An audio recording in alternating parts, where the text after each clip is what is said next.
안녕하세요. 톡톡사연 DJ 김은숙입니다. 오늘도 재미있는 두 개의 사연이 준비되어 있는데요. 여러분의 좋아요, 구독은 제작하는 데 큰 힘이 됩니다. 아직 안 누르셨다면 좋아요, 구독 한 번씩 부탁드려요. 그럼 첫 번째 사연 바로 시작하겠습니다. 안녕하세요. 저는 경기도에 살고 있는 중년의 여자입니다. 제 이야기 한번 들어주시겠어요? 우선 저는 알콩달콩 사랑이 넘치는 집안에서 자라나지 못했어요. 친정엄마는 매사에 불평불만이 많으신 분이었거든요. 친정엄마는 일남 삼녀 집안의 셋째이셨는데 내남매 중에 애매한 순번이라 높은 서열 대우도 못 받고 그렇다고 어리다른 특혜도 못 받고 그야말로 이도저도 아니었다고 합니다. 중학교도 간신히 나오셨고요. 큰이모는 장녀라고 해서 외할머니께서 수족 혹은 분신이라 여기시며 의지하셨고 외삼촌은 말할 것도 없이 장남이라서 없는 집안 형편에도 가장 많은 걸 누리셨고요. 막내인 작은 이모는 늦둥이라는 이유로 위 형제들이 이제 돈을 벌고 있을 때였기 때문에 공부도 하고 싶은 만큼 다 하셨고 그리 어려운 길을 걷지 않으셨죠. 어릴 때는 이런저런 것들을 잴 생각도 못 하시고 그저 상황에 따라서 물 흐르듯이 사셨던 게 저희 친정엄마인데요.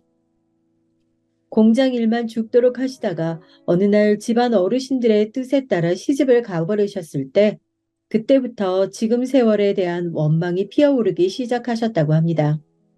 왜냐하면 결혼을 하시자마자 금세 임신부터 하셨거든요. 단칸방 신혼집에서 불러가는 배를 느끼며 친정엄마는 우울함을 느끼기 시작하셨고 당신 빼고 남들은 다 누리는 것 같은 청춘을 한없이 동경하기 시작하셨어요. 그러고 나서 태어난 아이가 바로 제 언니입니다. 친정엄마는 구박을 많이 받으셨대요. 아들을 못 낳았다는 게 죄목이었습니다.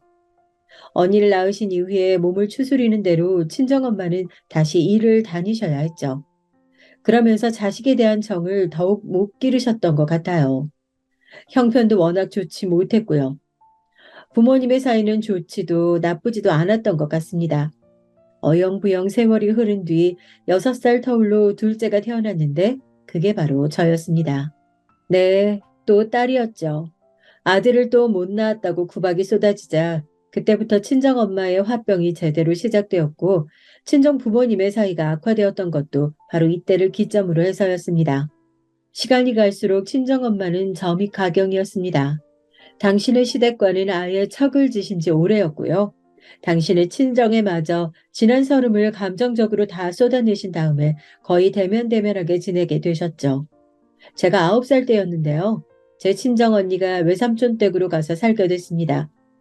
둘째는 아직 어리니까 아무렇지 않게 잘 살 수 있을 거라면서 첫째만 데려가서 같이 데리고 살겠다 하시던 외삼촌의 말씀을 저는 다 들었고 다 기억하고 있었습니다. 저는 어렸어도 하도 눈칫밥을 먹고 살아서 그런지 그런 상황은 금세 읽을 줄 알았던 것 같아요. 그래서 자라는 동안 제가 선택받지 못했다는 생각만 하며 살았습니다. 친정언니는 선택받아서 탈출했고 저는 초라하게 남겨진 쪽 같았죠. 친정 부모님이 그렇게 사셨는데 양가 친척들과 교류가 있었겠나요?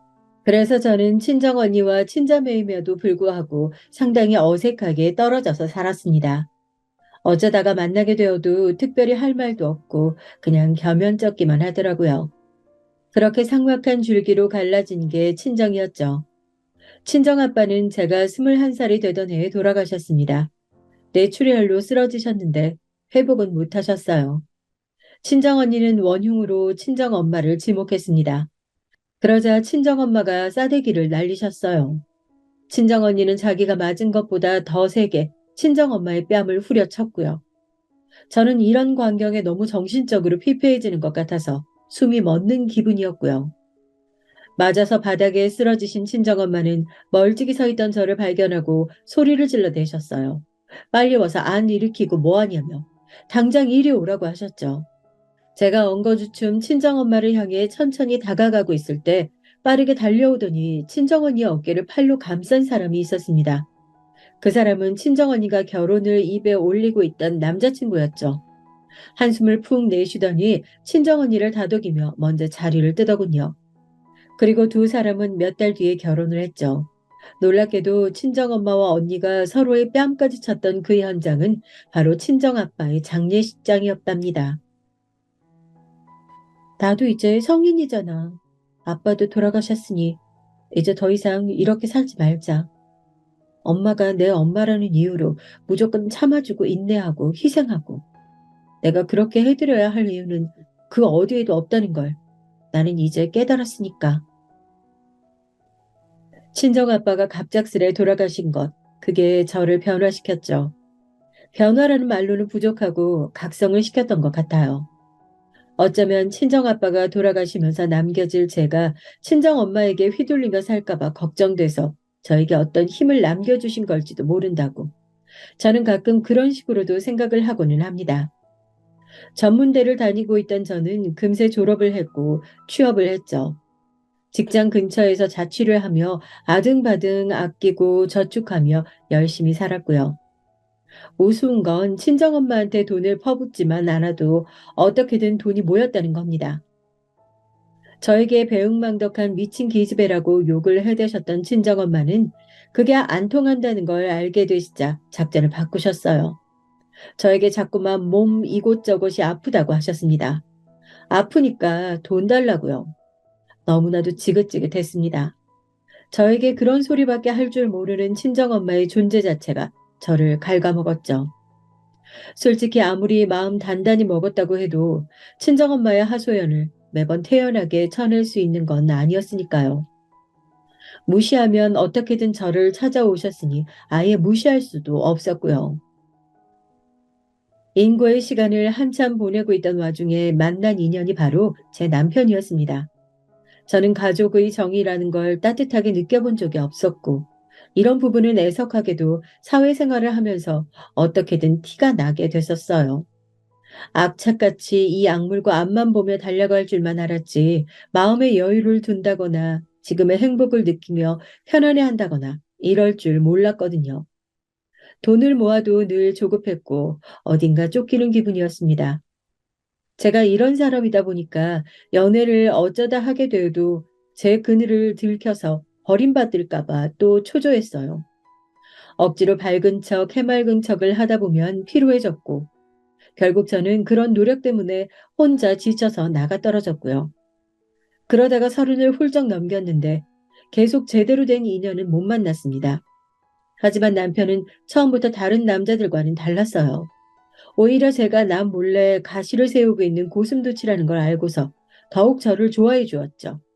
특별했어요. 그럼 우리 결혼을 네 가족들 중 누구한테도 허락받을 필요가 없이 우리 둘끼리만 하면 되는 거잖아. 나는 이게 너무 좋다. 나는 말이야. 결혼은 당사자들만의 소중한 결합이지. 거기서 딸려오는 집안의 이익과 관계라든지 그런 건 아무래도 상관없다고 생각하거든. 그게 내 결혼관이야. 제가 어떻게 남편과 결혼하지 않을 수 있었을까요? 남편은 자기 부모 형제들이 모두 지방의 먼 동네에 사는데 혼자 대학 때문에 서울로 상경했던 이후 계속 내려가지 않고 머물며 살아온 사람이었습니다. 거주 비용을 아끼려 경기도로 이사를 갔다가 저와 만나게 된 것이었죠. 자연스레 저희 신혼집도 경기도가 되었습니다. 서로를 오래 알고 결혼한 건 아니었으나 그럼에도 분명한 믿음이 있었고 저는 이 남자다 싶어서 그냥 돌진해 버렸어요. 저도 이제는 저만의 단란한 가정이라는 걸 가져보고 싶었거든요. 시댁이 생기는 것도 저는 절대 나쁘게 생각되지 않았습니다. 비록 시댁이 멀지만 복작복작한 식구들의 정을 간접적으로 느끼며 산다면 좋을 것 같았죠. 그런데 펼쳐지는 상황이 생각과는 영 다르더라고요. 남편은 형제가 위로만 셋 있는 막내입니다. 시부모님께서 나이가 꽤 있으신 만큼 남편이 서른 중반이 돼서야 결혼하게 된 만큼 저희 부부의 결혼에 대해 전혀 왈가왈부하지 않으셨어요. 그런데 결혼한 직후부터 시댁의 각종 대소사에 제가 전부 끌려갈 줄은 몰랐어요. 결혼하고 한 달 됐을 때 남편의 멀디 먼 친척 형제의 결혼식에 참석하라는 시댁의 연락을 받은 게 시작이었죠. 남편도 그 친척하고 아주 어렸을 때 두 번 본 게 전부라고 했어요.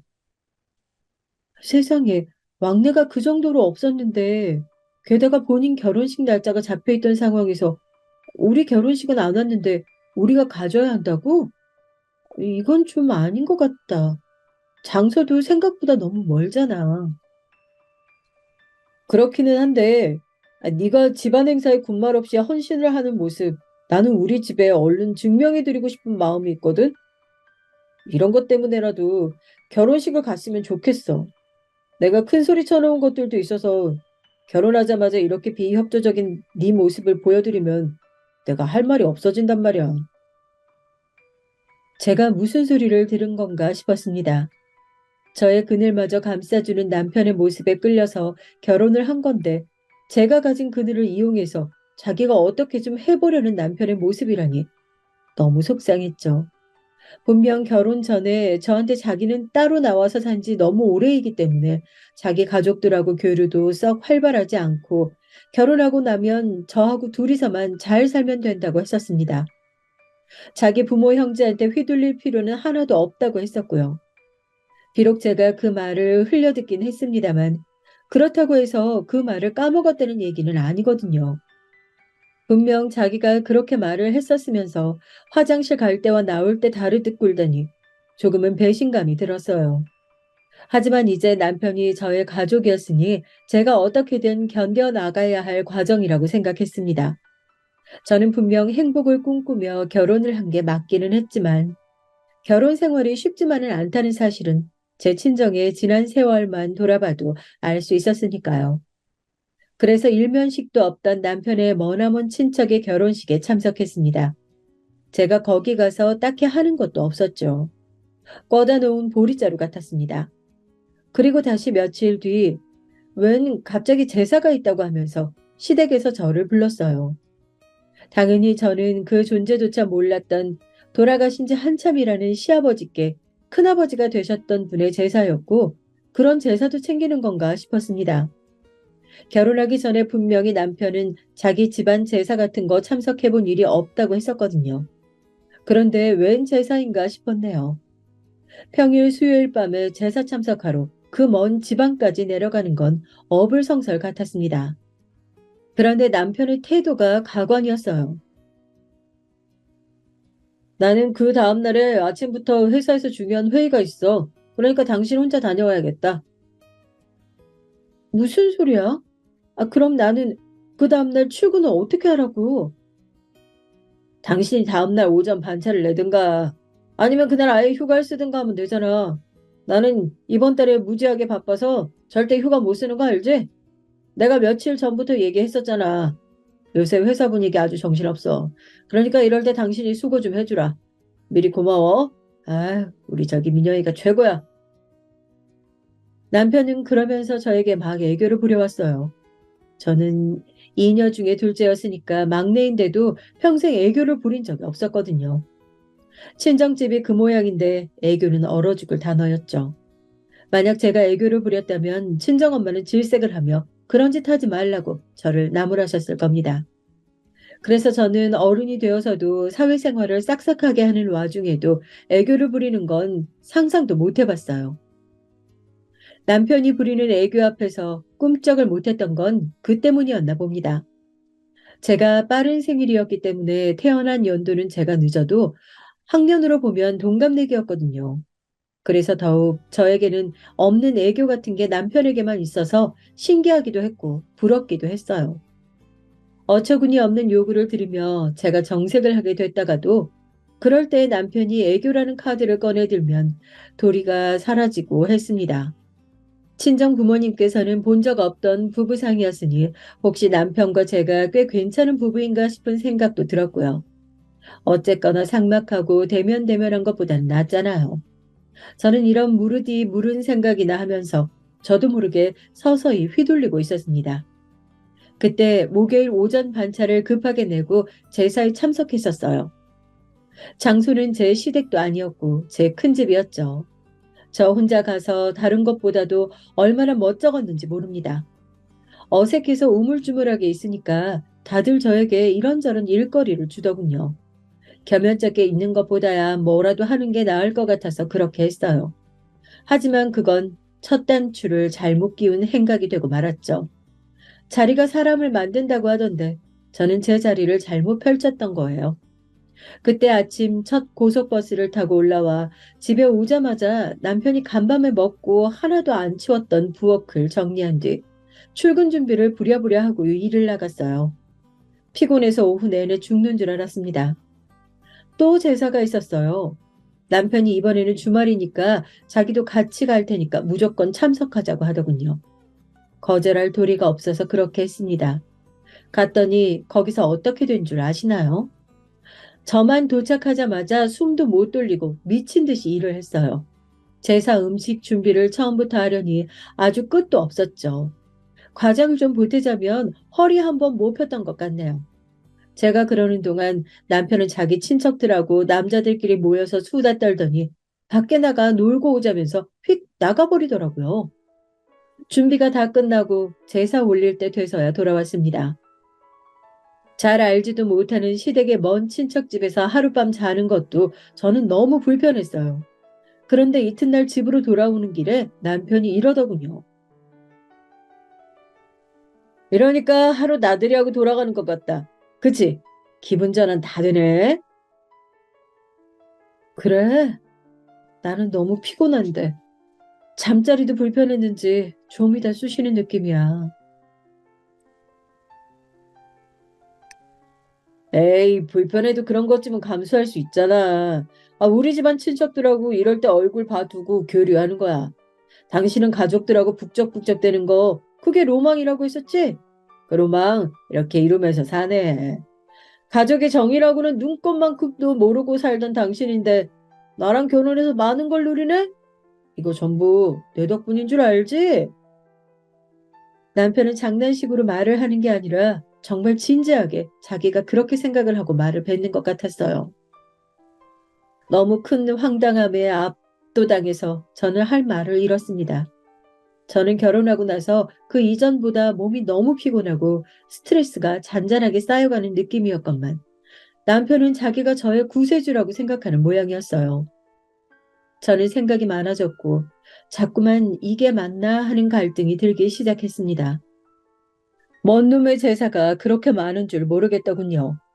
결혼 전에는 제사 따위 전혀 상관없이 살 줄로만 생각했었는데 반전도 그런 반전이 없었어요. 서로에게만 집중하며 살자던 남편은 당초에 어디로 갔는지 그 누구보다 집안 대소사에 관심 많고 참여율 높은 사람이 되어 있었습니다. 아, 참여율이 높다는 건 살짝 무리가 있네요. 남편의 참여율은 반 정도 되었고 100% 참여하는 건 저뿐이었으니까요. 제 친정엄마 징징대시는 소리 들으며 산 것도 머리 아파 죽겠는데 결혼하고 나서는 제사 타령이라니. 근데 사람이요. 너무 말도 안 되는 상황 속에 갇혀 있다 보니까 뭐가 옳고 그른지 판단할 새도 없이 그냥 끌려가게 되더라고요. 생각하고 고심을 해볼 충분한 여유가 저에게 주어지지 않았던 듯 싶어요. 시댁 사람들이 저를 대면대면하게 대하니까 제가 원체 부침성이 없다 보니 저는 자꾸만 어색한 기분이 들었고 시아버지께서는 너무 과묵하시고 시어머니께서는 자꾸 엄한 소리만 하시고 도저히 한 집안 식구로 인정받는 느낌이 들지 않았습니다. 거절하기가 내키지 않아서 쓸데없이 자꾸만 시댁의 이런저런 각종 행사에 제가 얼굴을 들이밀며 바보같이 지냈던 어느 날이었습니다.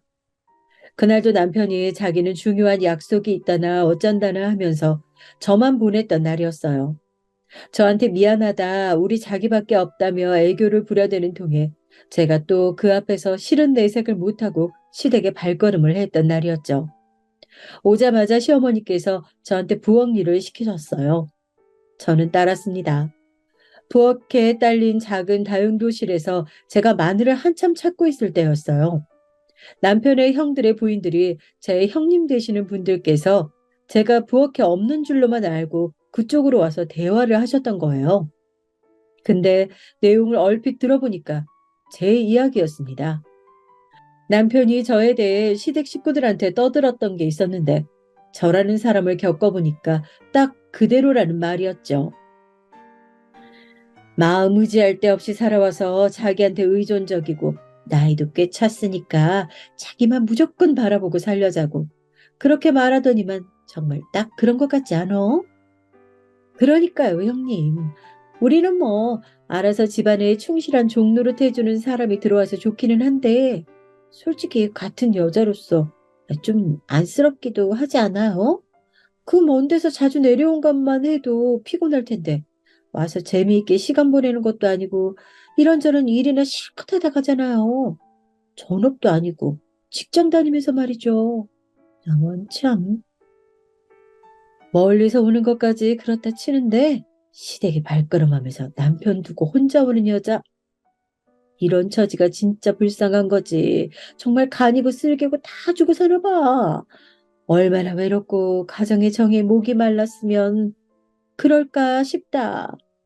거기 친정 얘기는 동서도 들어서 알지? 아유, 그럼요.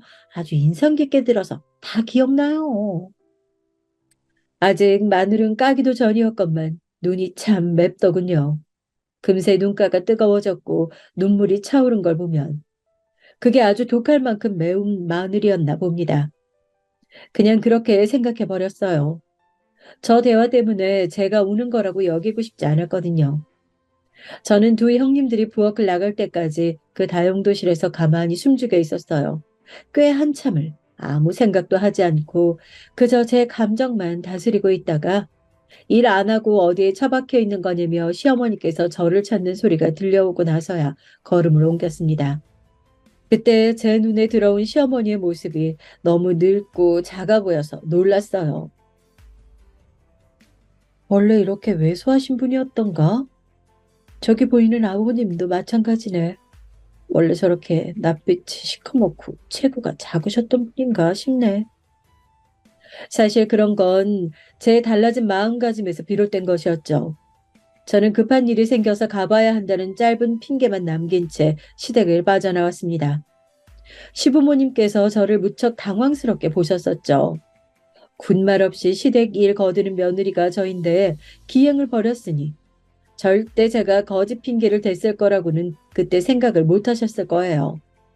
현관으로 빠르게 가다가 형님들과 마주쳤어요. 저를 오묘하게 쳐다보시더군요. 여태까지 저를 안쓰럽고도 우스운 동서로 여기고 계셨다는 걸 그제야 알았다는 게 제 스스로 기가 막혔습니다. 그곳을 태연하게 빠져나온 저는 두 번 다시 그곳에 가지 않았어요. 그뿐만 아니라 다른 어떤 시댁의 대소사에도 일절 참여하지 않았죠. 남편을 하루아침에 돌변한 저의 태도에 무척 놀랐습니다. 당신 어디 아픈 거 아니야? 아니, 그렇지 않고서야, 이럴 리가 없는데. 김민영은 내가 아는 최고로 착하고 수더분한 여잔데, 갑자기 왜 안 하던 짓을 하고 그래? 당신답지 않아. 나답지 않다고? 나다운 게 대체 뭐라고 생각하는데? 나 이제 아무런 득도 없는 짓거리에 내 시간과 노력을 쏟지 않을 거야. 득과 실을 따지면서 살아야지. 한 가족인데, 어떻게 집안 일에 득실을 따질 수가 있어? 당신 정말 이상해졌다. 글쎄, 자기 가족들한테 내 집안 이야기며 과거 있었던 일들 신나게 다 떠들어 놓고 당신이 나보다 더 이상한 게 아닐까? 나는 그렇게 생각하거든. 그리고 나는 도저히 당신 가족이 내 가족 같지 않아. 아무리 죽어랍시고 열심히 일을 해도 나는 일꾼일 뿐이지 한 식구라는 생각이 안 들어. 제가 그동안 한 번도 보인 적 없던 차분하고 싸늘한 태도로 말을 이어가자 남편은 말문이 막혔고 금세 얼굴이 당혹감으로 시뻘겋게 물들었습니다. 저는 제 그늘을 환한 빛으로 감싸주었다고 믿어왔던 남편이 실상은 제 뒤에서 자기 식구들에게 제 불행했던 이야기를 신나게 떠들었고 저를 자기 입맛대로 조종할 수 있는 쉬운 여자라고 생각해 왔다는 게 너무 충격적이다 못해 역겨울 정도라 차마 이게 현실이라고는 생각되지 않을 정도였습니다. 진짜 사실이라면 인간적인 배신감이 지나쳐도 너무 지나친 사안이었으니까요. 이런 부분을 끄집어내는 것만으로도 저에겐 고역이었기에 제 스스로 달랠 시간이 필요했습니다. 살면서 저는 대부분의 고뇌를 혼자 해왔어요. 그런 인생이었죠. 그래서 심적으로 너무 힘든 이런 순간이 닥쳤을 때 혼자 고요히 생각을 가라앉히는 게 필요했어요. 며칠이 흐르는 동안 시댁에 연락이 빗발쳤지만 저는 이미 그 번호들에 다 차단 작업을 마친 뒤였습니다. 수습하는 남편만 바빠졌죠. 하지만 상관하지 않았어요. 생각의 정리를 저는 계속하고 있었고, 겨우 이렇게 살고 싶어서 온갖 괴로웠던 지난 날들을 다 이겨내며 살아온 것은 아니라는 결론이 들더군요. 고작 이런 모습으로 살 것 같았으면 차라리 친정엄마의 곁에 붙어서 괴로움 속에 메말라 죽는 게 나았을 거라는 생각 역시 들었고요. 이제 이런 복잡한 심경을 아는 채로 지내는 사이 남편은 거나하게 본색을 드러내 주었습니다. 바람이었어요. 저를 향해 당신 이상해졌다고 툴툴대던 적반하장의 남편은 그런 본인이야말로 진짜 이상한 짓을 저질렀습니다. 사실상 저와 냉전 상태였음에도 불구하고 언제부터인가 아침 출근길에 콧노래를 부르고 옷도 신경 써서 골라 입고 심지어는 향수도 슬쩍 뿌리더라고요. 게다가 먼 놈의 회식이며 야근이 그렇게 많은지 집에도 아주 늦게 귀가할 때가 많았습니다. 가만 보니까 전에도 왠지 회사 일이 갑작스럽게 바쁘다는 얘기를 자주 하지 않았었나? 만약 그게 가짜였다면 나를 시댁으로 혼자 보내기 위한 거짓말이었을 수도 있고, 어쩌면 바람을 피우기 위한 변명일 수도 있어. 저에게도 여자의 직감이라고 불리우는 게 있긴 하더라고요. 믿고 싶지 않았으나 남편에게 아무래도 다른 여자가 있는 듯 싶었습니다. 간을 보며 지내던 저는 어느 날 회사에 큰일이 터져서 야근을 하게 됐다고 금요일이라 내일 출근 안 하니까 다 수습하고 가려면 거의 자정 무렵까지 걸릴 것 같다고 남편에게 거짓말을 했어요. 그러면서 냉장고에 양념고기 있으니까 챙겨 먹으라고 했습니다. 정말 맛있는 한우로 만든 거라고도 덧붙였죠. 과연 이런 얕은 수법이 통할까 싶었는데 어이없게도 진짜 통했습니다. 평소보다 2시간 늦게 집으로 가봤죠. 그런데 빌라 입구에서 나오는 남편을 딱 마주쳤던 겁니다. 남편의 옆에는 팔짱을 끼고 있는 여자가 있었어요. 딱 봐도 저보다 나이가 어렸고요. 저를 보자마자 슬쩍 팔짱을 풀더군요. 그걸 보고 이 여자가 저를 알고 있다는 걸 알았습니다. 깜짝이야. 당신 왜 벌써 와? 일이 빨리 마무리됐거든. 근데 내가 야근하는 동안 당신 아주 즐거운 시간을 보내고 있었나 봐. 지금 제정신이야? 당신이 나한테 어떻게 이래? 아니야, 뭔가 오해가 있는데, 이쪽은 내 친한 대학 후배일 뿐이야. 남편은 딱 잡아떼었습니다. 이성이기 때문에 호감은 있으나 자기는 유부남이기 때문에 바람은 아니라고 하더군요. 이게 당최 말이야 막걸리야 싶었네요. 상간녀에게 분명한 그 여자는 당당한 표정으로 가버렸고 그날 저희 부부는 싸움을 했습니다. 남편이 저한테 뭐라고 했던 줄 아세요? 야근한다고 거짓말했냐며 악독한 여자라고 했습니다. 비열한 수를 쓰는 여자라며 혀를 차더니 자기가 사기 결혼을 당했다네요. 사기 결혼. 그 네 글자에 제가 무너져 내렸습니다. 그래, 내 인생이 정말 사기 같다. 제발 엄마처럼 되고 싶지 않았는데 나는 결혼해서 저러지 말아야지 싶었는데 나도 이 모양 이 꼴이 된 걸 보면 그냥 우스울 따름이야. 저는 분노의 눈물을 흘리며 남편에게 당신은 나한테 미안할 것도 없냐고 따져 물었죠. 남편은 피식 웃으며 이렇게 대답했어요. 나는 내 말이면 꼼짝 못하고 자기 친정이 없으니까 자기 시댁한테만 모든 충성을 다하는 아내를 원했던 거야. 그게 내가 당신한테 원했던 모습이라고. 그게 아니면 별 볼 일 없고 나이도 많고 당신 같은 여자하고 내가 왜 결혼을 했겠냐? 안 그래? 와, 정말 충격이었어요. 남편의 본색을 그제서야 제대로 알았습니다. 저는 이를 갈며 바람난 놈 주제에 편하게 이혼할 생각 말라고 엄포를 놨죠. 그랬더니 곧 죽어도 바람까지는 아니었다고 우겨댔습니다. 그 후로 서로에게 날을 세우며 지냈어요. 앞만 봐도 계속 바람을 피우는 것 같았는데 의심의 눈초리만 보내도 남편은 펄쩍 뛰어댔죠. 절대 아니라고 했습니다. 뻔뻔하기 짝이 없었어요. 그러는 중에 제가 정말 오래간만에 친정언니와 연락을 하게 됐습니다. 친정아빠 기일쯤에서 연락을 하니까요. 상투적인 대화가 오가던 중에 제가 망설이다가 얘기를 꺼냈어요. 이혼을 생각 중이라고 말했죠.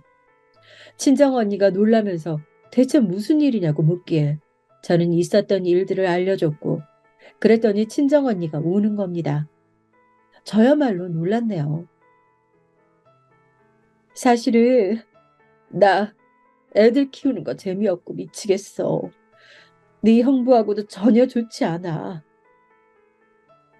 너에게 자랑스럽지 않은 모습 보여주기 싫어서 연락 안 하고 살았다. 내가 진짜 언니로서 자격이 없어. 너한테 너무 미안해. 나 때문에 너 혼자 어렸을 때 집에서 힘들게 자란 것 같아서 죄책감이 말도 못했거든. 근데 이걸 입 밖으로 꺼내든 순간 내가 죄인이라고 못 받게 될까 봐 그게 싫어서 비겁하게 외면하면서 살아왔다. 미안하다, 민영아. 친정언니의 속마음을 들으며 어느새 저도 울고 있었습니다. 저도 제 속내를 꺼내들었죠. 저 역시 친정엄마한테 벗어나 살아야 한다는 강박이 심해서 친정언니까지 멀리 했었거든요. 친정과 관련된 건 그냥 다 싫었고요. 제가 다 나약해서 그런 거겠죠. 제 이야기를 다 듣고 난 친정언니가 진심 어린 말을 건네왔어요. 민영아, 그냥 이혼해. 그놈이 원하는 대로 해주는 것 같아서 싫고 억울하겠지만 네 인생 한 번뿐인데 그 아까운 시간 더 잡혀있지 마라. 훨훨 날아가서 살아라. 결혼에 묶여있을 필요가 없어. 친정언니의 말을 듣고 보니까 정리가 되는 기분이었어요. 결혼한 직후부터 계속 머릿속이 어지러웠는데 그제야 깔끔해졌고 시야도 선명해지는 느낌이 들더군요. 그래서 이혼했습니다. 바람을 피운 남편을 유책 배우자로 몰고 가지 않는 합의 이혼이었어요. 남편은 얼씨구나 좋다면서 바로 해줬고요. 이혼해서 딱 남남이 되자마자 그놈이 후련한 표정으로 저를 향해 이제 떳떳하게 진짜 사랑을 찾아가겠다고 그랬습니다. 억척스럽게 고생하며 시달리는 거 그게 너한테 어울리는 건데 답지 않게 자존심 챙기면서 고고하게 굴기 시작했을 때부터 너는 매력이 사라졌어. 그깟 개소리 실컷 해봐라 싶었습니다. 제 마음을 좀 어루만져준 남자랍시고 큰 착각을 해서 제 발등 스스로 찍은 바보가 저였으니까 그 대가를 이렇게 치르는 거라 생각했네요. 하지만 내 인생에서 다시 이놈을 만나게 되는 일이 생기거든. 그때는 꼭 한마디 날려줄 거야. 이혼하고 나서 저는 씩씩하게 직장 생활을 해나갔지만 자꾸만 저도 모르게 정신이 멍해지거나 집중력이 떨어질 때가 많아졌어요. 하물며 기계도 쉬어가야 하는데 사람 몸이 쉬지 않고 계속 스트레스를 받으며 혹사를 해왔으니 끝내 과부하가 걸린 것이었죠. 실패한 결혼 생활에 저는 다른 것보다 제 자신이 우선이 돼야 한다는 교훈을 얻은 바 있었죠. 그래서 제가 더 잘못되기 이전에 결단을 내려야 한다고 여겼습니다. 아깝긴 했지만 결국 퇴사를 했어요. 그리고 거의 난생 처음으로 고요하게 휴식 시간을 가졌습니다. 그러던 중에 하회 삼촌의 연락을 받았어요. 다름이 아니라 외숙모의 사촌 형제 내외분들께서 운영하던 식당이 있었는데 현재 건강 문제로 영업을 못하고 있다고 그랬습니다. 어렵사리 월세 안 올리고 2년 재계약한 지 딱 3개월 만에 쓰러졌으니 아유 너무 안타깝지. 내외 두 분 다 건강이 이상해 왔다네요. 그때 공교롭게 식당에 주방 이모님 역시 자녀분께서 교통사고를 당하는 일이 생겨서 여러 가지로 식당 운영이 힘들었다고 합니다. 아직 자리 계약 기간이 1년 반 가까이 남았으니 아깝다고. 혹시 제가 거기서 어떤 것이든 장사를 해볼 생각이 있으면 지원을 해주겠다며 외삼촌이 적극적으로 나오셨어요. 생각지도 못한 제안이어서 저는 당황했는데 인생에 이런 기회가 몇 번이나 올까 싶었습니다. 친정 언니도 저에게 회사보다 장사가 체질에 맞을 수도 있으니까 한번 해보라고 그러더군요. 원래 그 식당은 쫄면, 만두, 볶음밥 등을 여러 가지 파는 곳이었고 메인 메뉴는 돈가스였어요. 저는 돈가스에 마음이 끌렸습니다. 회사 다니면서 무난하게 점심 메뉴로 자주 골랐던 게 돈가스였죠. 특별히 대단하지 않아도 왠지 사람 마음을 푸근하게 만드는 게 돈가스라고 생각해왔기에 저는 잔가지를 쳐내고 메인 돈가스에만 주력하는 식당을 해보기로 했습니다. 간판도 새로 달았고 간단한 리모델링 작업이 있었죠. 상황이 정리되어 갈 때 원래 전에 일하셨다던 주방 이모님의 연락처를 받아서 모셔왔어요. 아유, 우리 딸이 사고 당해서 그냥 그때는 죽는 줄로만 알았는데 기적적으로 지금은 다 회복이 됐고, 아니, 내가 다시 이만한 자리를 구할 수 있을까 싶어서 걱정하던 중이었는데 나를 이렇게 불러주다니 너무 고마워요. 아유, 내가 정말 최선을 다 잘해볼게. 세련된 젊은 인력을 구하지 않고 제가 당신을 찾아주신 것을 주방 이모님은 무척 고맙게 여기셨습니다. 그리고 홀과 주방을 오가며 전두주의를 해줄 직원을 뽑았는데 친정언니의 대학 선배였어요.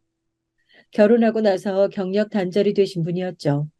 친정언니와 대학 때만 잠시 가깝게 지냈다가 그 이후로 왕래가 없었는데 우연히 얼마 전 서로 소식이 닿았다는 겁니다. 그런데 이분이 바로 이쪽 동네에 살고 있다는 것을 친정언니가 알고서 저에게 연결을 해준 거예요. 선택은 저의 몫이라 하였지만 저는 이분을 직접 뵙자마자 채용을 결정했습니다. 똑부러지고 진실된 인상이 이끌렸거든요. 이제 애들이 다 중학생이라 한숨 돌리게 됐는데 앞으로 더 돈이 들어갈 걸 생각하며 원래 일자리부터 급했거든요. 하지만 경력 끊긴 지 10년이 훌쩍 넘었다 보니까 취업 시장이라는 게 쉽지 않았어요. 결국 식당 일 쪽으로 눈을 돌렸는데 컴퓨터 앞에는 앉게 생겼는데 이런 일 하겠냐며 저를 안 써주더라고요. 자신감이 떨어진 때에 이렇게 좋은 기회를 받게 돼서 너무나 좋아요. 다른 건 몰라도 계산이 빠른 분이어서 저는 정식 오픈 전부터 안심이 됐어요. 아무나 4년제 나오는 게 아니라는 생각도 들더군요. 그리고 짧게 나와서 땜빵으로 일해줄 알바생도 뽑았습니다. 나이로는 가장 선배이셨고요. 이분은 근처 마트에서 고정 시식 사원으로 일하시는 분인데 원래 다른 일도 병행하셨다가 그 자리가 없어진 후로 난감해하고 계셨어요. 고정 시식 일은 거의 주말에만 하니까 평일에는 할 일이 없으신 것이었죠.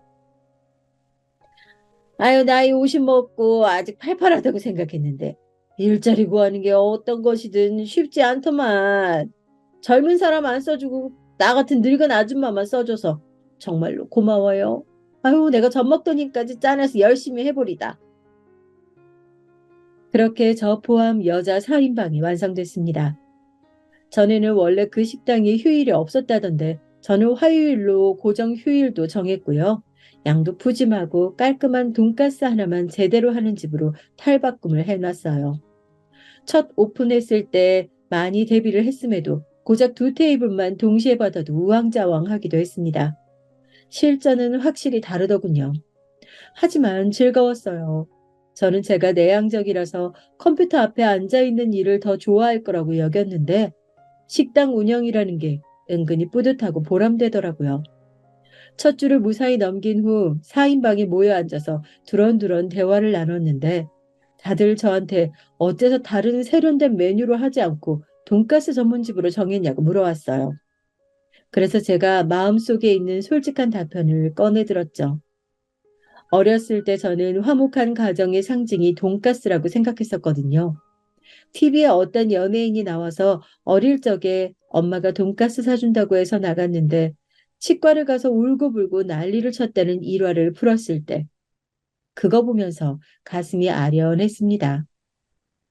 저에게는 저런 추억이 없었고 있었을 가능성조차 없었기 때문입니다. 그런 이야기를 하면서 저도 모르게 이런저런 가정사까지 다 풀어버렸어요.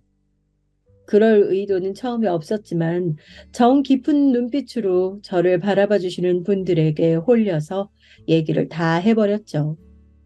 점점 모두의 눈가가 촉촉해졌어요. 그리고 저는 다른 분들의 이야기도 들을 수 있었습니다. 나는 지금도 귀 한쪽이 잘 안 들리잖아. 12살 적에 친정아버지한테 별것도 아닌 이유로 귓방망이를 잘못 얻어맞은 후로 이렇게 됐지 뭐래요? 나는 아직도 이 아픔이 서러워. 나이가 들어서도 가시지를 않아요. 근데 더 아팠던 건 친정어머니가 그때 나한테 그러길래 행동을 잘했어야지 하고 아예 혼냈다니까. 주방 이모님의 일화를 들으며 저도 모르게 분노로 가슴이 뜨거워졌던 것 같아요. 다른 분들에게도 하나같이 인생의 아픔이나 고충이 있었습니다. 저마다 인생의 이야기들이 있더라고요. 서로의 이야기를 나누며 그때 많이 가까워졌어요. 제 결혼 생활 이야기를 들으시더니 다들 가슴을 치며 자기 일처럼 화를 내셨었죠. 저 대신 전 남편 욕을 시원하게 해주시는 직원분들의 뜨거운 반응에 저도 모르게 웃음이 터졌었고요. 앞으로 식당이 어떻게든 잘 될 거라는 예감이 들었습니다. 첫 술에 배부를 수는 없었기에 겸손한 자세로 차근차근 해나갔죠. 직원들과 서로를 다독이며 열심히 했어요. 그런 때에 정말 운명처럼 불청객이 등장했던 겁니다. 점심 장사의 끝물 시간대였고 저는 식당 뒤편에서 깍두기 담글 무가 담긴 포대자루들을 정리하고 있었어요. 그러다가 한 포대를 끌고서 안으로 들어왔는데 어떤 손님 한 분이 다 드시고 계산 중이었고 그 외에는 딱 한 테이블이 있었는데 주문한 후에 음식이 나오기를 기다리고 있는 모양새였어요. 남자와 여자가 앉아있는 그 테이블을 본 순간 제가 화들짝 놀라고 말았습니다. 그 남자는 바로 제 전 남편이었기 때문이에요. 대체 여기까지 웬일인지 싶은 생각이 가장 먼저 들었고 맞은편에 앉은 여자의 정체가 다음으로 제 눈에 들어왔습니다. 기억을 더듬어 보니 확실히 그 여자가 맞았어요. 남편과 바람을 피웠던 그 여자요. 이혼 확정 이후에 알게 됐던 사실은 그 여자가 저보다 7살 어리다는 것이었죠. 남편하고는 그럼 8살 차이인데 대학 후배라는 변명을 대썼다는 게 황당한 부분이었네요. 그 망할 상간녀가 먼저 저를 발견하고 알아차리더니 피식 웃으며 전 남편에게 속닥거렸습니다. 그러자 전 남편이 한참 일을 하고 난 이후의 모습인데다가 포대자루까지 하나 끌고 있는 제 모습을 크게 훑어봤어요. 와, 세상 좁다. 아, 여기서 이렇게 보네? 반갑다. 알바하나 봐. 알바 아니고 사장이거든. 돈가스 먹으러 왔으면 곱게 돈가스나 먹고 가. 그 입으로 쓸데없는 소리 하지 말고. 아, 그래. 야, 여기 장사는 좀 되냐? 이렇게 팔이 날려서 어떡해. 사장이라서 직접 고생하는구나. 아유, 대단하네. 열심히 해. 너는 그러고 사는 게 야, 너한테 딱 어울려. 네 자리 잘 찾았다, 야. 말본새 참하게 하면 좋을 텐데. 전 남편이 떠드는 소리에 맞춰서 제 어이가 사라져갔습니다.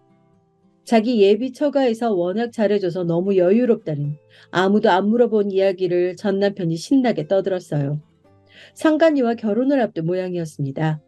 저보다 어린 데다가 집안 형편도 괜찮으니 저와 미련 없이 이혼할 만했구나 싶었네요. 전 남편이 그런 소리를 떠드는데 상간녀는 민망해하기는커녕 고개를 더 빳빳하게 들더군요. 그 꼬라지를 보고 제가 피식 웃었습니다. 제정신 박힌 여자라면 전 남편 같은 놈한테 이끌려서 이혼하는 거 다 보고도 결혼 생각을 할 리가 없었죠. 그러니 정신 나간 상간녀와 결혼해봤자 그게 무슨 행복이겠나요? 그래서 웃었습니다. 제가 웃자 두 연놈들이 당혹스러워했어요. 제가 상간녀를 향해 말했습니다. 결혼 잘하시고요. 개고생도 잘하세요. 같이 살다 보면 자동으로 깨달을 겁니다. 뭐라고요? 저기요. 오빠는 저를 공주님처럼 모셔주거든요. 그쪽은 공주님 될 자격이 없었으니까 그랬던 거고요. 아, 추하게 질투하지 말고 아등바등 일이나 해. 오라면 얼마 못 버티고 폐업하겠지만 빚더미에 올라서 죽고 싶어질 수도 있으니까 지금 더 열심히 해야 하지 않겠어?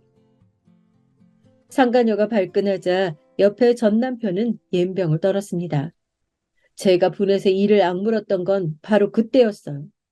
갑자기 박장대소가 들려온 겁니다.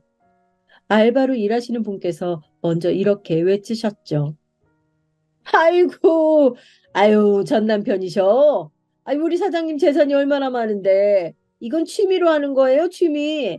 재산 있는 거를 없는 것처럼 하고 무덤덤하게 사셨다더니 그 재산 전 남편 놈한테 들킬까 봐 노심초사하면서 이혼하셨다더니만 성공하셨네. 전 남편 놈이 그냥 아직도 아무것도 모르니까. 아유, 우리 사장님 정말 치밀하셨네.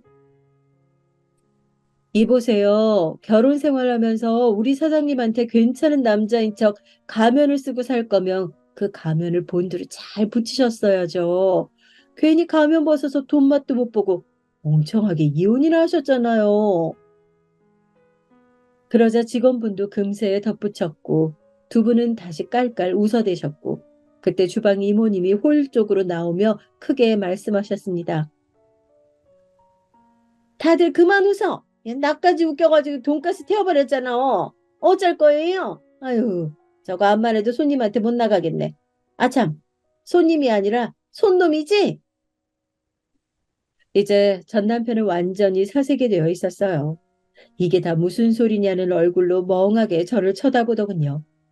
저는 헛기침을 하며 자리를 떠나버렸고 직원 일동은 배가 찢어지게 웃어댔습니다. 저런 덜 떨어진 놈한테 재산 한 푼도 안 뜯겼으니 제가 운이 참 좋았다면서 똑같은 소리를 해댔어요. 의외의 상황에 정신이 쏙 빠진 그 연놈들은 엉거주춤 일어나서 마치 도망가는 것처럼 나가버렸습니다. 너무 경황이 없었는지 상간녀가 자기 휴대폰을 두고 갔다가 얼른 돌아왔는데 그때 직원이 놓치지 않고 말을 했다네요. 저놈 가족들한테 정신병이 좀 있다던데 제사 지내면서 죽은 조상들 이승으로 불러들이는 의식도 몰래 한대요. 그거 정신병은 집안 내력인 거 알죠?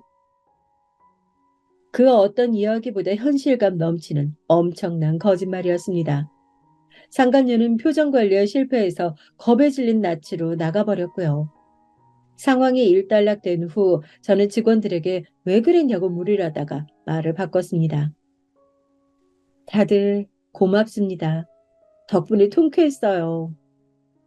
그러자 모두 그 연놈들이 제 전 남편이자 상간녀임을 안 순간에 한마음 한뜻으로 그렇게 자동으로 행동하게 됐다고 하면서 제 길을 살려준 것 같다며 기쁘다고 해줬어요.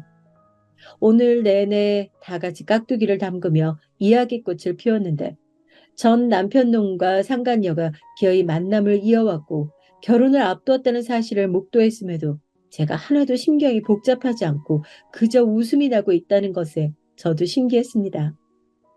이혼하고 나서 1년, 그 사이 제가 많이 성장했고 또 좋은 사람들을 곁에 두게 되었다는 게 실감이 나더군요. 더 열심히 살아야겠다는 생각이 들었어요. 정말 신기한 건 그 사건 이후로 식당이 무척 잘 되기 시작했다는 겁니다. 그 연놈들을 만나게 된 게 마치 액땜이라도 되었나 봐요. 눈코 뜰 새 없이 바쁜 나날들이 이어졌습니다. 그런데 원래 이 자리 주인이었던 외숙모의 사촌 형제 내외분들은 건강 회복이 어려워서 결국 장사판으로 다시 돌아오시는 건 영영 접기로 했고 먼 지방의 시골로 떠나기로 하셨습니다. 외삼촌과 외숙모도 함께 가서 몇 주를 그곳에서 지내셨다고 하셨어요. 그러면서 놀라운 결단을 내리셨습니다. 제 친정 엄마를 설득해서 함께 내려간 거예요. 거의 평생을 악에 바쳐 사셨던 친정엄마는 시골로 가서 안정을 찾게 되셨습니다. 외삼촌이 친정엄마를 진심으로 위로해 주셨고 그 어떤 위로도 비꼬아 듣는 친정엄마인데 외삼촌의 말씀을 듣고서 그때 한 줄기 눈물을 흘리셨다고 해요. 그 얘기를 듣고 저도 반성을 했어요. 지난 날을 뒤로 한 채 친정엄마에게 자주 안부를 전하는 딸이 됐죠. 친정 언니와도 가까워졌고요. 저와 자매의 오해를 나누게 된 친정 언니는 성격이 밝아졌고 형부하고도 딱딱해져 있던 관계가 회복됐습니다. 식당이 갈수록 너무 잘 돼서 저는 계약 만기가 다가왔을 때 당연히 연장을 원하면서도 월세가 많이 오를까봐 걱정했는데 놀랍게도 건물주 사장님께서는 월세를 올려받지 않으셨어요. 건물 1층에 이렇게 문전성시를 이루는 가게를 갖게 된 것이 기분 좋다고 말씀해 주셔서 많이 울컥했습니다. 전 남편 놈은 상간녀와 헤어졌어요. 제가 생각하기로 애초에 그 상간녀는 전 남편이 유부남이라서 매력을 느꼈던 이상한 여자였습니다. 그러니까 전 남편이 이혼을 한 뒤에도 바로 결혼 안 하고 1년이나 질질 끈 것이었죠. 직원들이 그러는데 전 남편이 식당을 찾아와서 주변에서 몇 번 기웃거렸다고 하더군요. 엄청 잘 되는 현장을 몇 번이나 목격할 때마다 표정이 가관이었다고 해요. 후회로 몸부림치던 전 남편은 자존심을 다 내려놓고 저에게 자기를 다시 받아달라며 빌었어요. 이번에야말로 가정적인 남편이 되어줄게. 거짓말 아니야. 나 내 부모, 형제 앞으로 다 끊고 살 수 있어. 민영아, 너도 이제 나이가 그렇게 찼는데 누구를 또 새로 만나겠냐. 그냥 나 좀 받아주라. 내가 정말 잘못했다. 눈물로 반성할게. 옷 빼입고 꽃다발 들고 찾아왔는데 보면서 그냥 웃기더라고요. 당연히 안 받아줬죠. 근데 식당이 워낙 잘 되다 보니까 꽤 멀리서도 주말에 찾아오는 맛집으로 등극해 있었는데 그날이 주말이었거든요. 그래서 전 남편 놈과 같은 회사에 다니던 사람이 그날 마침 와 있었나 봐요. 입이 가벼운 분이셨는지 회사에 자기가 본 걸 소문을 쫙 냈다고 합니다. 전 남편이 바람 피워서 이혼했었다는 게 퍼진 것이죠. 저는 그 이야기를 시간이 좀 지나서야 식당에 온 다른 손님이 말을 해줘서 알았네요. 어쩐지 저한테 받아달라고 빌 때는 언제고 두문불출하더니 소문대로 스트레스 받고 이직 준비하고 난리치느라 정신이 없어서 그런 것이었더라고요. 이걸 보면 인과응보는 있는 법이라고 생각이 들었습니다. 안녕하세요. 저는 올해로 이제 72세가 된 아들 둘에다 손주, 손녀 각각 한 명씩 본 사람이에요.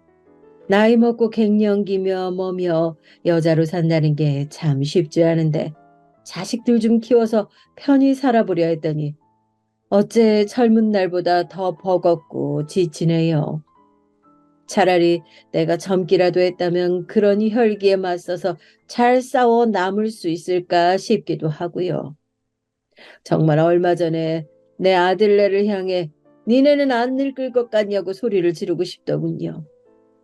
끝내 속으로 묻어둔 말이긴 하지만 누구한테는 하고 싶어서 이렇게 하소연을 해봅니다. 전 아들이 둘이 있고 큰아들네는 둘 다 일이 바쁜 직업인 고로 거의 둘째 아들과 함께 보낸 시간이 많았어요.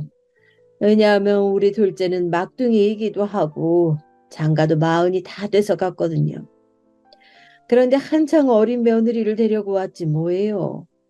하도 장가를 안 가려던 막둥인데 이런 참았고 귀여운 아가씨가 있었다니 그 부분은 참 기특하게 생각했죠.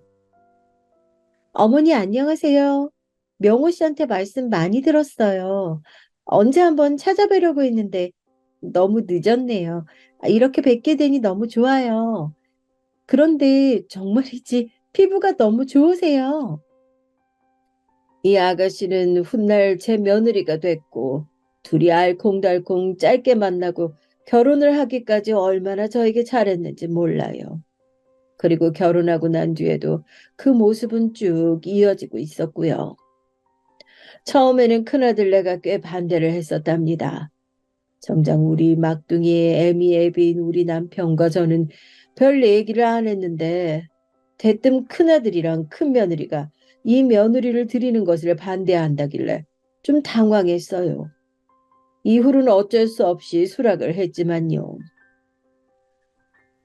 아니 엄마, 그 명호 여자친구라던 아가씨 말이야. 엄마한테 아무리 그래도 말을 너무 편히 하던데? 시어머니한테 엄마가 뭐야 대체? 엄마가 그렇게 부르라고 했어? 이건 뭐 적부가 꼬이는 것도 아니고 대체 왜 그렇게 불러야 하는데? 사실 아닌 게 아니라 저에게는 막둥이인 아들에게 더 어리고 어리게 느껴지던 그 아가씨는 저에게 한창 애교 섞인 목소리로 편하게 호칭을 하곤 했죠. 뭐 요즘 신세대 고부관계는 그렇게 엄마와 딸처럼 지낸다고 저도 TV 같은 데서 보기도 했었고요. 그게 그렇게 듣기 싫지만도 않았거든요. 헌데 늘 깍듯하게 지내오던 큰며느리는 그걸 썩 좋지 않게 보더라고요. 어머니, 아무리 그래도 그렇지 적당히 선을 지키시는 게 좋지 않을까요? 저나 이 사람이 고지식한 게 아니고요. 사실 제 주변에도 시어머니랑 그렇게 호칭하는 애들이 있어요. 근데 말을 안 해서 그렇지 나중에는 너무 허물없이 말도 편해지고 좀 그렇더라고요. 나중엔 어른들이 하고 싶은 말이 있어도 눈치 보며 못 하시기도 하고요. 그리고 그 아가씨 그것만 거슬리는 게 아니에요. 평소 저랑 썩 대화를 많이 하는 편도 아니었던 큰며느리가 이렇게 열변을 토해놓으니 저도 좀 의외라서 귀를 열어두게 됐는데 아무래도 저 역시 거슬렸던 부분에 대해서 슬쩍 지적을 하더라고요. 저번에 밥 먹는 자리에 왔을 때 보니까 아니, 솔직히 옷차림이 그게 뭐예요? 어른들 계시는데. 그리고 저와 이 사람도 있는데 말이에요. 무슨 대학생들 놀러 가는 차림새도 아니고 그렇게 짧은 옷을 입고 와서는 서방님한테도 떽떽거리고 말이에요. 하나를 보면 열을 안다고. 그리고 그나마 이 집에서도 그 또래랑 비슷한 제가 정확히 보는 거라고 생각해요, 어머니. 너무 조급해하지 마시고 도련님 다른 여자도 좀 만나보게 하시면 안 되나요?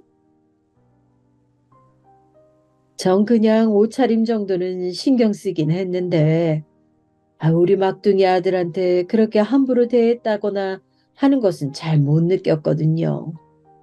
당연히 둘이 나이 차이도 좀 나고 그러다 보니 애교 부리면서 그런 게 아닌가 싶었거든요.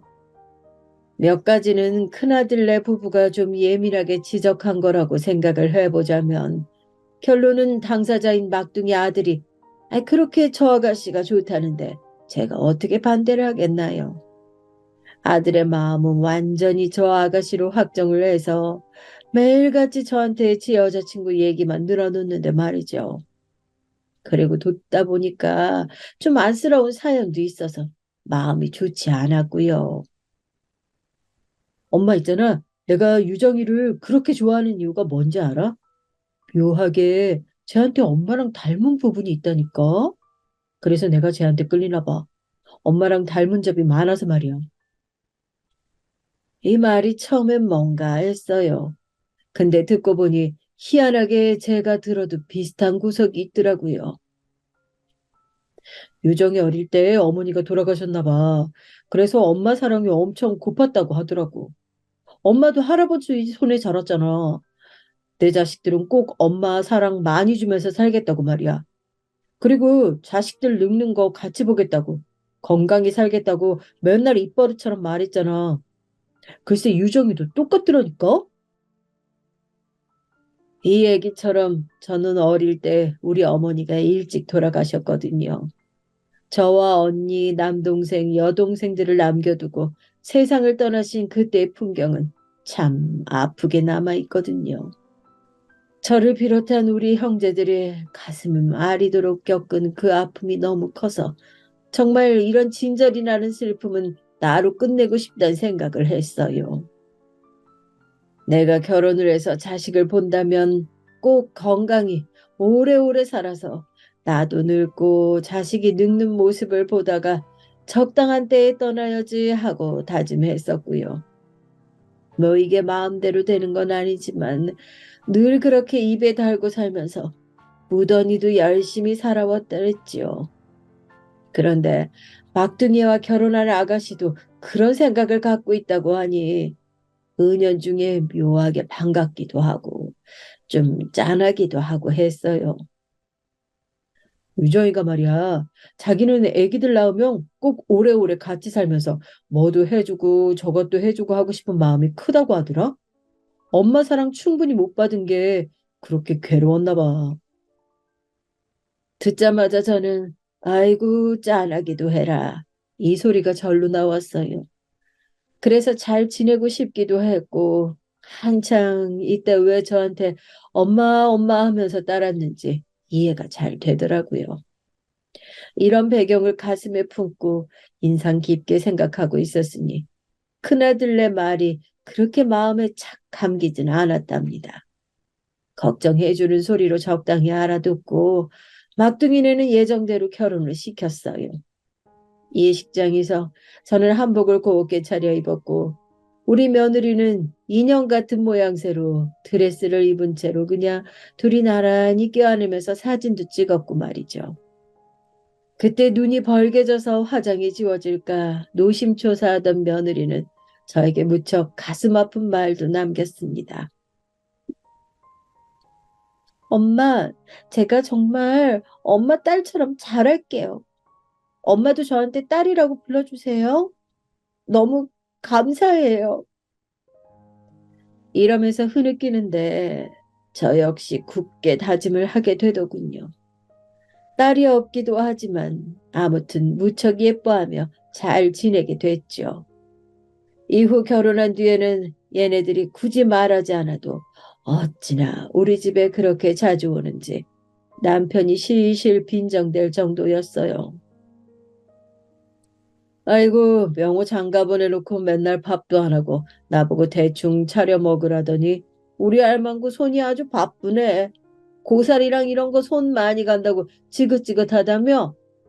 남편 먹는 건 아깝고 아들 먹는 건 기가 막히게 챙겨 아주. 저도 이때 입이 툭 붉어 나오긴 했지만 틀린 말은 아니긴 했어요. 늦게 낳은 아들에다가 제일 오래 끼고 있었던 아들이고 장가 보낸 지도 얼마 안 됐으니까요. 그리고 늘 우리 집에 오기 전에 아들이 아닌 며느리가 먼저 전화를 받게 했답니다. 엄마, 저랑 오빠랑 오늘 엄마네 가서 저녁 먹어도 돼요? 응, 응, 엄마 밥 먹고 싶어요. 이런 식으로 살갑게 다가오니까 딸이 없는 제 입장에선 희한하기도 하고 아무튼 썩 싫지 않더라고요. 그렇게 평안한 날들을 보내고 있는 와중에 더 좋은 소식이 찾아왔는데 바로 며느리가 임신을 한 거예요. 그것도 무려 하나도 아닌 쌍둥이를 말이에요. 집에선 경사 났다고 이때에는 큰아들네도 정말 식구가 됐다고 생각한 건지 축하를 해주었죠. 그렇게 임신 때에도 오며 가며 챙기고 점점 몸이 불러오며 불편해지는 며느리를 신경 써왔는데요. 그런 와중에 갑작스레 생각도 안 해본 큰 사고가 생긴 거예요. 그때 며느리가 엉엉 울면서 전화를 걸어왔고 듣자마자 얼마나 가슴이 철렁 내려앉았는지 몰라요. 나 지금 임신 중독일 수도 있대요. 혈압도 너무 높고 엄마, 우리 애기들 어떻게 해요? 애기들 잘 나올 수 있겠죠? 나 무서워요, 엄마. 이러면서 통곡을 하는데 저도 순간 머리가 어지럽더라고요. 뱃속 아기에게 무슨 일이 생긴 것은 아니지만 그래도 품고 있는 며느리 몸에 문제가 생겼다니 걱정이 많이 됐어요. 근데 이때를 계기로 저와 며느리 사이는 무척 어색해지게 됐죠. 다시 생각을 해봐도 과연 이게 모든 일의 원인이었는지 좀 헷갈리지만 아무튼 저도 제가 실수했다는 생각은 하고 있어요. 괜히 이때 말을 잘못 얹어가지고 출산하고 나서도 며느리 얼굴 보기 쉽지 않았거든요. 글쎄, 나도 내 친구 며느리가 임신 그런 거 비슷한 뭐 걸려서 위태했다는 얘기는 들었어. 근데 그렇게 위독하고 그런 건 아닌 것 같던데. 아무튼 애기들이라도 별일 없다고 하니까 다행이 아니냐. 품고 있는 너만 좀 더 조심하면 되니까 말이야. 아무리 생각해봐도 그 말이 어디서 그렇게 어긋나고 며느리의 심기를 건드렸던 걸까요? 이때 잠깐 말소리가 안 들려서 저는 다시 두어 번 되물었어요. 어? 여보세요? 여보세요? 이렇게 목소리를 가다듬고 다시 물었는데도 대답이 없는 거예요. 그래서 통화가 끊어진 줄 알고 핸드폰을 들여다봤는데 그 순간 며느리의 목소리가 툭 하고 들려오더군요. 근데 소리보다는 내용에 저는 기겁할 듯 놀랐어요. 엄마, 지금 제 걱정은 안 하시는 거예요? 아픈 건 난데. 이때 얼마나 소스라치게 놀랐던지 도통 이런 말을 하는 애가 아니거든요. 물론 저랑 가볍게 장난투로 말할 때도 있지만 묘할 정도로 찬바람이 쌩쌩 도는 어투로 툭 던지더라고요. 아무래도 몹시 서운해 보이는 투여서 얼른 좀 달래보려 했어요. 아이 저기 그게 아니. 아이 당연히 이게 네 걱정이지 뭐냐. 너도 몸이 안 좋은데 그게 애기들한테까지 가면 더 힘들잖아. 엄마인 너도 낫긴 나아야 하는데 일단 애기들이라도 아프지 않으니 그나마 다행이라는 거다. 어째 말을 하면서도 아까 한 말이랑 똑같은 말인 것 같고 진땀이 나기도 하고 한편으론 왜 이렇게 내가 변명을 하고 용을 쓰고 있어야 하는 건지 혼란스러웠어요. 하지만 이런 생각을 더 할 수도 없게 며느리의 반응에 완전히 온 정신이 집중돼서 더 쩔쩔매게 되는 거예요. 엄마, 어떻게 그게 제 걱정이에요? 애기들은 안 아파서 다행이고 너는 너대로 알아서 해라. 이거예요? 엄마가 어떻게 그렇게 생각하고 말할 수 있어요? 엄마 진짜 실망이에요. 이때 얼마나 등줄기에서 땀이 조로록 흘러내리던지 왜 그렇게 당황스럽고 침이 다 말랐던 걸까요? 그게 아니라고 말을 하려고 해도 적당한 표현을 해서 나타내기가 힘들더라고요. 그 뒤로 저와 며느리는 묘하게 서먹서먹해졌고 그렇게 자주 오고 전화도 매번 하던 며느리는 왕래를 갑자기 확 줄이는 거예요. 게다가 아들 녀석도 저한테 한다는 소리가 이거 참 저야말로 많이 서운하게 느껴지더군요. 엄마가 유정이한테 뭐라고 했는데 제가 저래? 뭐 역시 씨는 시디였나 보다 엉엉 울고 장난 아니었어. 나도 자세히는 모르겠지만 유정이가 아프단 소리에 뱃속에 애기들은 안 아프니까 다행이라고 했다며? 뉘앙스야 알지만 듣는 임산부는 속상했나 봐. 아, 나도 머리가 복잡하네 엄마. 이렇게 저와 며느리 사이에 금이 조금씩 가기 시작하면서 어찌할 바를 모르게 됐고 누구한테 차마 상담해서 뭐라고 말하기도 애매한 상황이 돼버린 거예요. 게다가 출산한 날 제가 갔을 때는 또 태도가 달라져서 이게 뭔가 싶었고요. 이건 그냥 자기가 큰 일을 치러서 그나마 정신이 없었던 걸까요? 엄마, 엄마! 저 진짜 우리 둥이들 낳다가 죽는 줄 알았어요. 수술하고 마취겠는데 기절할 뻔했다니까요? 얼굴도 말이 아니고. 아무튼 엄마는 어떻게 이런 고생을 하신 거래요? 그리고 나 몸은 언제 회복되는 거예요? 나 진짜 아팠어요.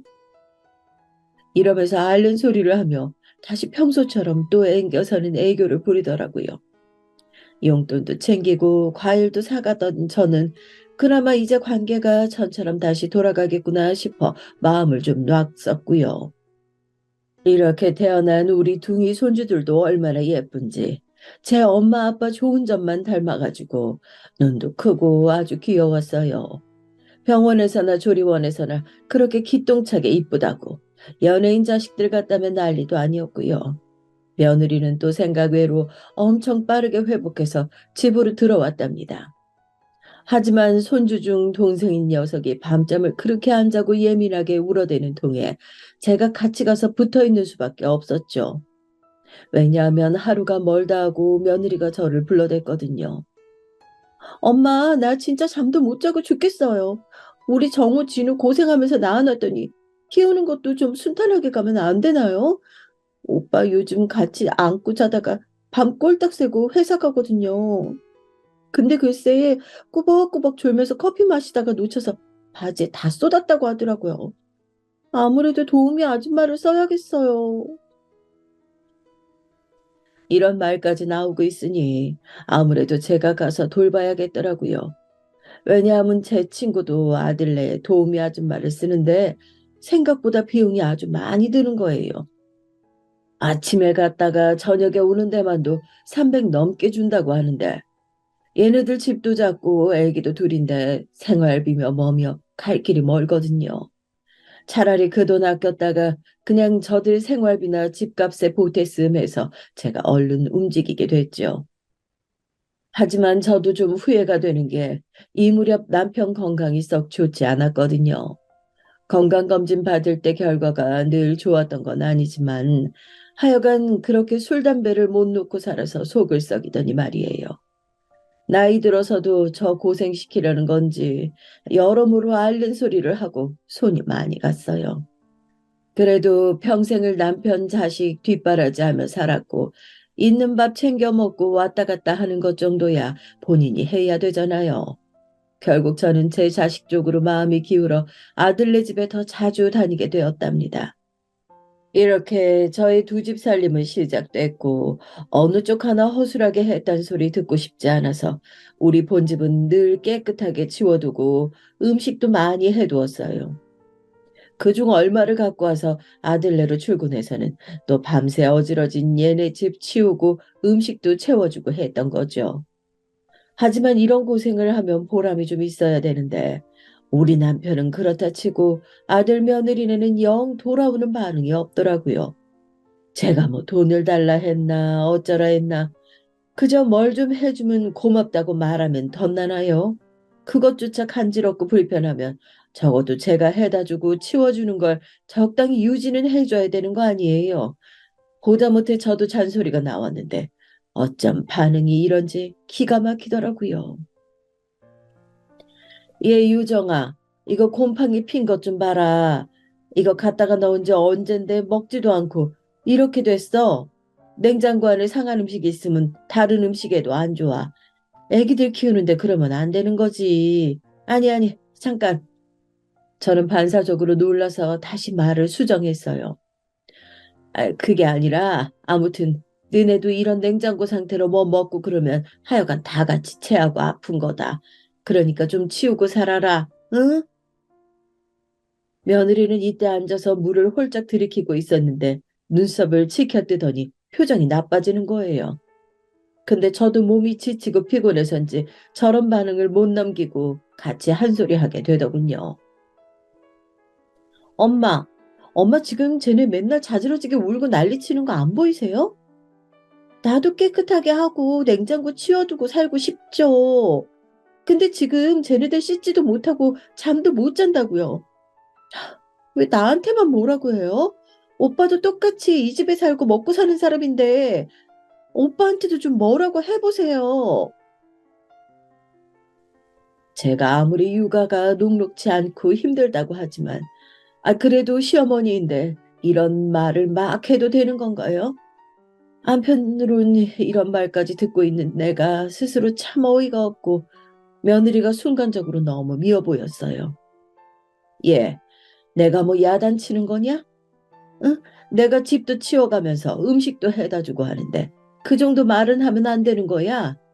그렇게 피곤하고 힘들다면서 음식도 니들 입맛에 맞는 건 싹 다 먹어치우고 또 해달라고 소리하면서 냉장고 하나 썩은 음식 치우는 게 그렇게 힘드냐고. 내가 그렇게 못할 말을 했어? 어쩜 그렇게 너는 불만이 많냐? 저도 참지 못하고 그만 이렇게 가타부터 늘어놓게 된 거예요. 그러다 보니 옆에 애기들이 울던 말던 저와 며느리의 목소리는 점점 커지게 됐고 말의 속도는 또 다다다다 붙어버렸어요. 그러고 있으니 토요일에 출근 안 하고 방에서 자고 있던 아들까지 나와 보게 된 거고요. 근데 이때 아들도 제 딴엔 중재를 하겠다고 시도한 거지만 결국 상황은 더 악화돼 버렸죠. 아이 참 둘 다 왜들 이러는 거야. 엄마 됐어요. 기분 풀어요. 유정이 너는 그러지 말고 가서 좀 자. 이 말을 들은 저나 며느리나 둘 다에게 그닥 효과적이지 않았던지라 각자 화를 내다 보니 싸움이 커지고 애들은 울고불고 모두가 불만을 토로하는 상황이 돼버렸죠. 이때 제가 더 화를 누를 수 없었던 건 이런 분위기 안에 며느리가 지갑만 챙겨들고 밖으로 나가버렸기 때문이에요. 씩씩거리면서 성질을 내더니 인상을 잔뜩 구기고는 옷 대충 주워 입고 그대로 휙 나가더라고요. 그걸 멍청이 보고 있던 저와 아들은 동시에 마주봤고 당연히 이런 말이 흘러나올 수밖에 없었어요. 예, 쟤는 내가 뭐 진짜 엄마라고 생각하는 거냐? 아니, 엄마라고 생각하라고 했지만 잘 지내자고 한 거지. 어른 앞에서 저러고 나가버리는 게 어딨어. 지금 너도 봤지? 이러자 아들은 머리를 어찌나 벅벅 긁어대던지 자기도 모르겠다며 짜증을 내더라고요. 아, 엄마, 나도 몰라. 아, 그나저나 쟤는 저러고 나가면 난 어떡하라고. 아, 나 오늘 잠 좀 자려고 했는데 애기들은 누가 봐. 아, 좀 그러게 그냥 좀 넘어가지 그랬어. 상황이 이렇게 흘러가니 저도 화를 참을 수가 없었어요. 그 자리에 아들만 놔둬버리고 짐을 챙겨서 집으로 돌아왔고 친정 언니한테 전화해서 엉엉 울며 상황을 얘기했는데요. 아픈 조카랑 살고 있는 언니에게 할 말은 아니었지만 그래도 내 얘기를 좀 들어주더라고요. 영수가 그냥 걔네들끼리 치지고 볶고 살라고 해. 돈이 없어도 지들이 없는 거고 불편해도 지들이 불편한 거지. 걔네도 네가 얼마나 대가 없이 지극정성으로 해줬는지 알아야 돼. 그리고 쟤부도 아프다며. 그럼 그냥 너 네 남편이랑 둘이서 잘 살아. 뭘 머리 아프게 그 나이에 두 집 살림을 하고 있어? 이제야 저도 정신이 좀 들어서 언니의 말을 받아들였고 이제는 제가 완전히 감정이 상하고 그대로 마음을 굳히게 되더군요. 며느리와 아들에게는 문자 한 통씩 보내서 이제 니들 알아서 살라고 보내버렸어요. 아들은 왜 그러냐며 전화를 해댔지만 며느리는 받고 꿈쩍도 안 하더라고요. 제가 정말 엄한 데다가 기력을 쏟아본 것 같아서 허무하기도 했고 그렇게 남편이랑 지냈는데요. 건강이 안 좋긴 했지만 어째 갈수록 상황이 악화되더군요. 어머, 당신 왜 그래요? 많이 아파? 남편은 제가 아무리 불러도 대꾸도 안 하고 괴로운 듯 웅크리고만 있고 이런 시간들이 계속되면서 결국 입원하게 됐어요. 그나마 남편이 이런 상황이 되고 나니 큰아들네랑 막둥이네가 좀 들여다보긴 했지요. 그래도 여전히 둘째 며느리는 연락도 안 하고 오지도 않는 거예요.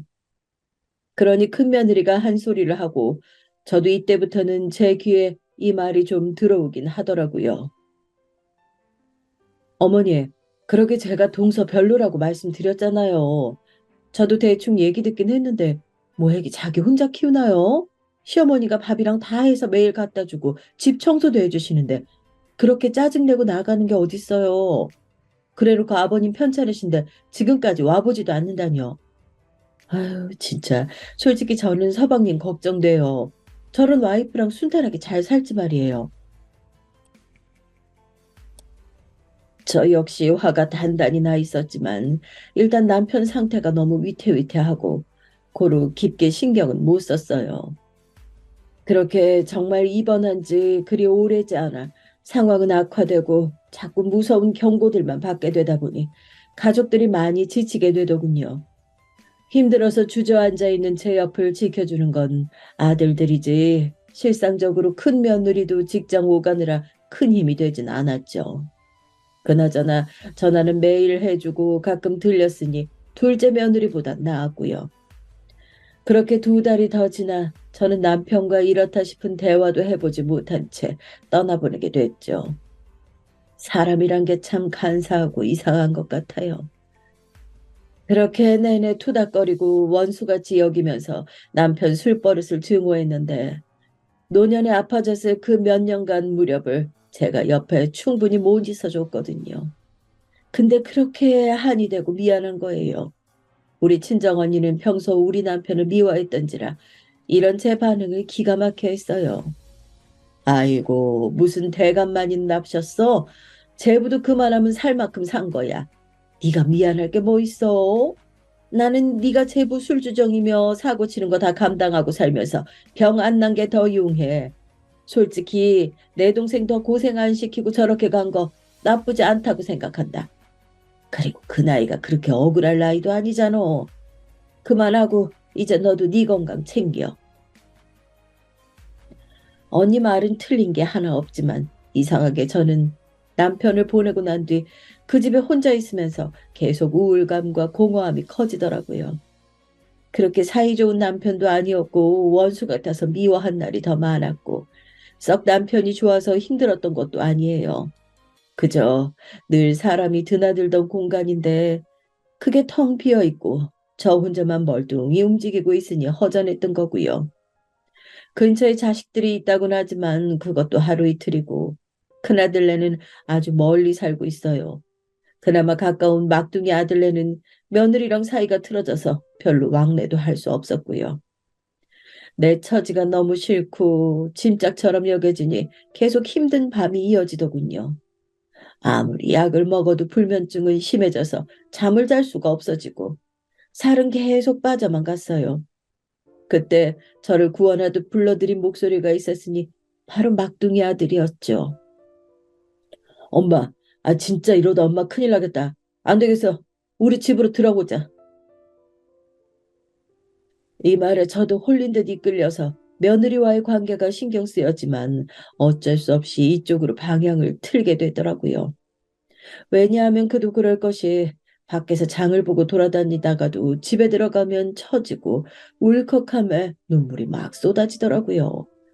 이 나이 먹고 웬 팔자 좋은 우울증이냐 할 수도 있지만 저도 제가 왜 그런지 알 수가 없었어요. 밤엔 잠을 잘 수가 없으니 오후만 되면 두려움이 있었고 제 생각에도 옆에 누군가가 있어야겠다 느낌이 들었거든요.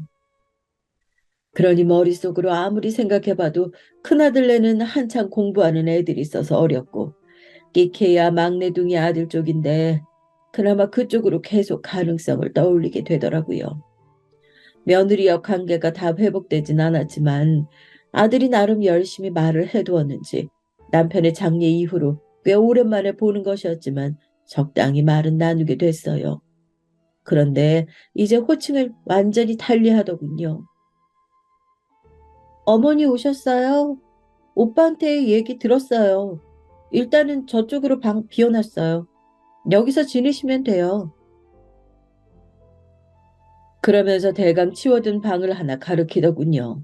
썩 마음이 좋지는 않았지만 뭐 어쩌겠어요. 사이가 나빠진 채로 틀어졌고 이번에 딱히 며느리랑 의논하고 얘네 집에 들어온 것도 아니니까요. 아무튼 오랜만에 아들네 집에 들어와 보니 제가 없던 사이에 많은 환경이 변화가 있더군요. 애기들도 좀 컸고 어린이집에 보내두고 있었고 며느리도 일을 하고 있었어요. 살던 집을 팔고 몸만 들어왔고 어쨌든 식구가 늘어나는 거니 저도 제 몫을 하는 게 좋겠다는 생각이 들었어요. 저기 정우랑 진우 데려오는 건 내가 할 수 있으니까 그건 나한테 맡겨둬라. 니들 둘 다 일하느라 바쁘니까 내가 밥도 해줄 거고 나도 가만히 그냥 있으면 그게 더 힘들어. 그랬더니 며느리는 기다렸다는 듯이 바로 대뜸 답을 하는 거예요. 아, 네. 그럼 그렇게 해주세요. 얘네는 어린이집이 바로 요 앞이거든요. 저도 아침에 출근하면서 정신없긴 한데 혹시 출근길에도 데려가 주시면 안 돼요? 저 출근이 8시인데 저 때문에 얘네가 어쩔 수 없이 그 시간에 어린이집에 가거든요. 원래는 10시까지 가도 되는데 애들 너무 일찍 가서 늦게까지 있으니까 불쌍해서요. 이렇게 저에게 아이들 등 하원을 둘 다 해달라고 맡기더라고요. 아들이랑 상의된 내용도 아니었는지 나중에 아들이 저한테 뭐라고 하는데 이거 중심을 잘 잡아야 되겠다 싶었어요. 어찌되었건 전에 나갈 때랑 달리 저 편하자고 여기 들어왔으니까요. 이러다 둘이 싸우면 진짜 이도저도 아닌 게 되거든요. 뭐야, 엄마 보고 등원까지 시켜달래? 아이, 그건 무조건 자기가 하겠다고 자신하면서 취업한 거야. 이해해주는 직장도 만났다고 좋아할 때는 언제고? 나는 얼마 안 된 애기들 어린이집 그렇게 늦게까지 맡기는 것도 마음에 안 들어서 엄마, 솔직히 말을 안 해서 그렇지. 엄마 그렇게 나간 후로 나랑 얘랑 얼마나 많이 싸웠는지 몰라. 자기 힘들다고 돈을 얼마나 물 쓰듯이 쓰는 줄 알아? 아들은 의외로 뭔가 쌓인 게 많았던지 끝도 없이 불만을 풀어내기 시작했죠. 안 그래도 제가 집에 있을 때 둘 다 피곤해 보이기도 하고 대화도 별로 안 하더라고요. 저도 불만이 아직 있긴 했지만 애들 부부 사이 나빠서 좋을 거 하나 없으니 좀 조절을 해야 되겠더라고요. 그래서 군말 없이 이야기를 멈추고 저는 그냥 이 상태에서 지내게 됐어요. 여전히 잠을 좀 못 자는 건 비슷했지만 그래도 눈 떠서 집에 인기척이 있고 누군가 있다는 게 좀 안심이 되더군요. 일어난 김에 밥도 먹고 애들 깨워서 먹이고 출근시킨 다음 손주들과 놀아주다가 늦지막히 어린이집 보냈고요. 그렇게 지내는 사이 두어 달이 지나갔고 며느리는 늘 바빠 보였어요. 근데 어째 제가 이 집에 있어서 그런지 몰라도 늦게 다니는 것 같더라고요. 저기 오늘 회식이 잡혔는데 안 가면 안 돼서 많이 늦을 것 같아요. 애들 저녁 먹여주시고 시키는 것까지만 해주시면 안 될까요? 제가 어떻게든 들어와서 재우는 건 해볼게요. 이러면서 아침에 갑자기 말을 하는데 뭐라 말하기도 그렇고 저랑 다른 대화는 딱히 하지도 않고 자기가 필요할 때만 부탁만 하고 말이에요.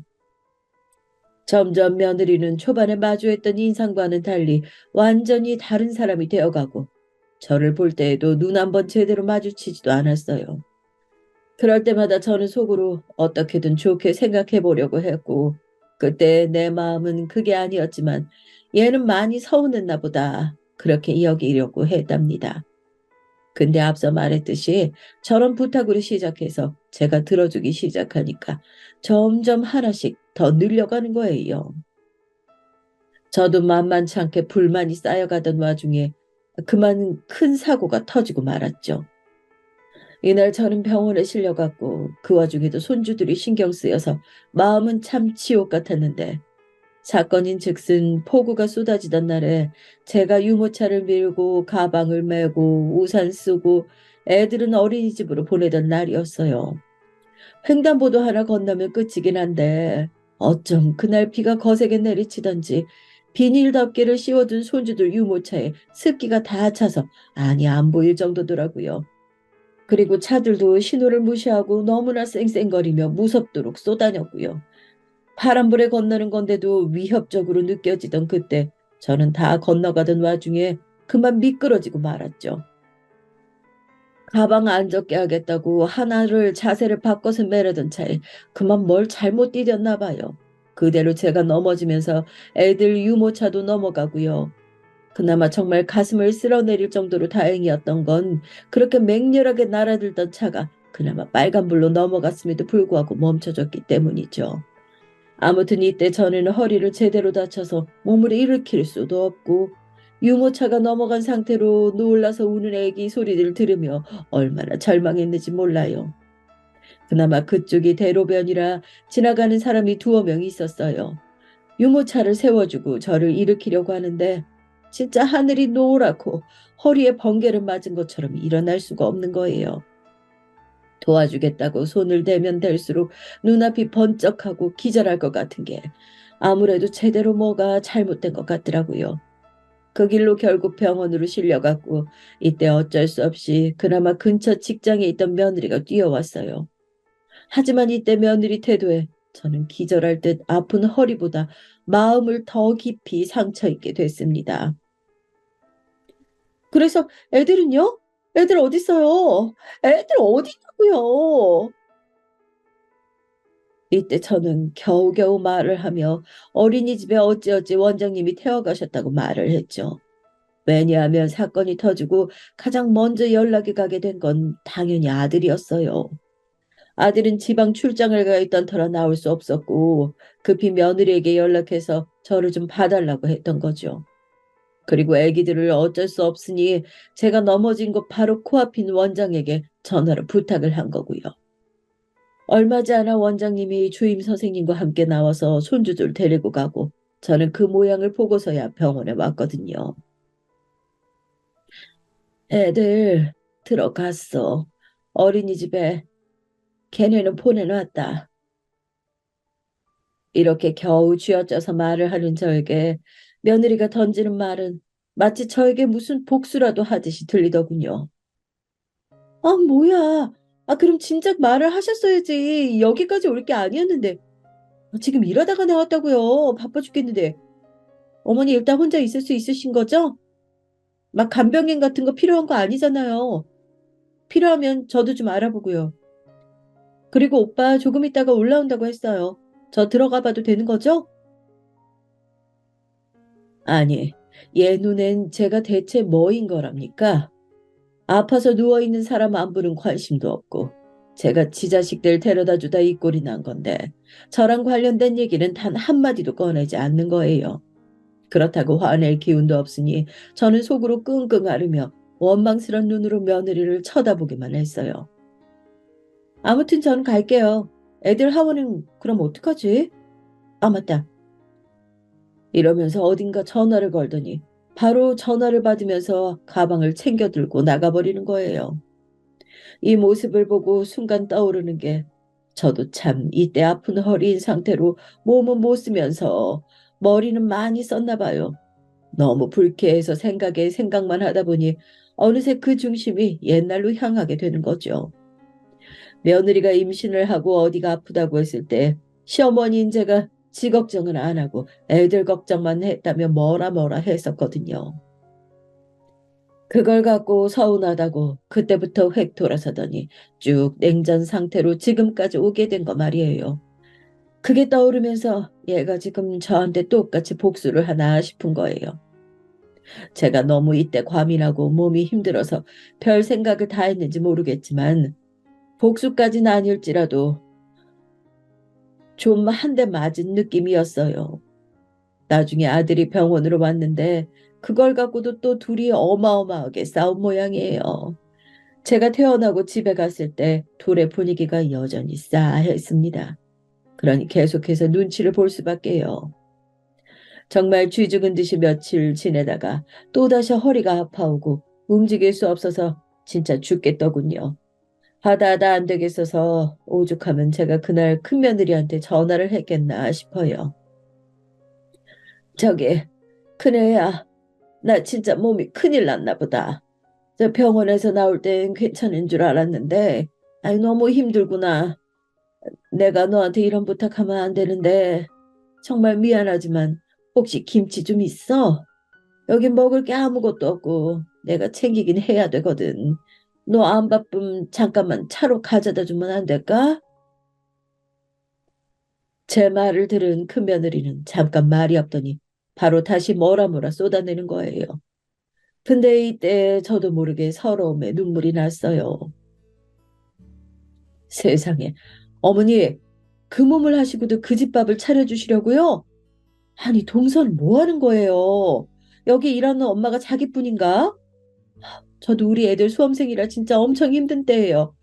하지만 직장 다니면서 얘네 먹일 건 다 하고 있다고요. 동서는 직장도 근처라면서 애들이며 살림까지 다 어머니한테 맡긴 거예요. 듣다 보니 이렇게 말을 해둔 저도 참 바보 천치 같지만 이때 둘째 며느리에 대한 서름과 미움이 그치질 않더라고요. 하지만 이때 큰 며느리가 제 말만 잘 들어줬으면 됐는데 얘도 듣고 못 참겠는지 쓸데없는 쪽으로 불똥이 튀었죠 뭐예요. 가뜩이나 사이 안 좋고 긴장이 팽팽한 상태인데 큰 며느리가 둘째 며느리한테 전화해서 난리를 쳤나 봐요. 둘이 연락도 잘 안 하는 사이인데 말이에요. 이날 밤에 아들 녀석이랑 며느리가 늦지막히 들어와서는 일제히 저를 비난하고 소리를 질러대는 거예요. 아, 엄마, 불만 있으면 우리한테 말을 해야지. 왜 형수한테 그랬어? 형수님 전화 오시고 형한테 전화 오고 유정이랑 엄청나게 싸우고 아주 오늘 전쟁판이 따로 없었어. 아, 왜 싸움을 붙여? 어안이 벙벙해서 아들만 뻐끔뻐끔 쳐다보는데 며느리가 갑자기 사납게 가방을 바닥에 던지더니 대뜸 제 앞에 서는 거예요. 어머니, 저한테 불만이 그렇게 많은데 어떻게 참고 한 집에 사셨어요? 형님한테 들으니까 아주 가관도 아니던데요? 누가 어머니한테 밥 해달랬어요? 살림 해달랬냐고요? 왜 내가 하지도 않은 말 갖다가 혼자 부풀려가지고 상상하고 무슨 형님 시켜서 김치 갖고 오라는 동어 어쩌라는 동 뒤에서 그렇게 제욕하고 다니셨어요? 김치 먹고 싶으시면 뭐 말을 하시던지 왜 형님한테 제 뒷담을 하셨냐고요? 고래고래 소리를 질러대는 아들은 또 왜 그렇게까지 말을 하냐며 며느리를 붙들고 아주 머릿속이 아수라장이었어요. 몇 마디 저도 하려고 했지만 며느리는 전혀 틈을 주지 않더군요. 형님이 뭔데 나한테 전화해서 이래라 말아요? 이게 다 어머니 때문 아니냐고요. 노인네가 나이 먹어서 며느리들 싸움 붙이고 이간질 시키면 좋아요? 대답 좀 해보세요. 급기야 이런 말까지 듣고 저 역시 눈물이 핑 돌던 와중에 순간적으로 빛을 가르는 듯한 소리가 아주 둔탁하게 들렸어요. 바로 아들을 통해서 말이죠. 유정이 너 우리 엄마한테 말버릇이 그게 뭐야? 적당히 안 해? 아유, 정말 이날 눈앞에서 벌어진 풍경은 진짜 늙은이는 그냥 조용히 살라는 뜻인 건지 차마 두 눈을 뜨고 볼 수가 없는 지경이었어요. 글쎄 아들이 지 아들들도 거실에 놀고 있는 그 앞에서 자기 부인 뺨을 날카롭게 한 대 때린 거예요. 명우야, 아유 왜 이러냐 이러지 마라. 너무 놀라서 붙잡고 이 상황을 어떻게든 무마시키려고 하는데 그 자리에서 볼을 부여잡고 고개 숙이고 있던 며느리는 점점 몸을 부들부들 떨더라고요. 오빠, 지금 나한테 손댔어? 뺨을 때렸어? 제정신이야? 그러자 손주들이 한 놈씩 울음을 터뜨리기 시작하고 차라리 저는 이 소음 속에 묻어가며 어떻게 정리를 하려고 했어요. 저기 얘들아 그만하자. 어?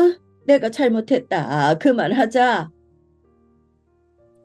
그런데도 아들은 엄마가 뭘 잘못했냐며 소리를 지르고 며느리는 며느리대로 흥분해서 날뛰는 거예요. 제발 누가 날 여기서 좀 끄집어내줬으면 좋을 텐데 상황이 그리 만만하게 흘러가지 않았어요. 좋아. 나 경찰에 신고할 거야. 남편이 시어머니 편들면서 와이프 딸이 날렸다고 경찰 부를 거야. 이때 진짜 어찌나 서늘하게 땀이 머릿속을 타고 흐르던지 대체 내가 지금 뭘 들은 건지 실감나지 않았어요.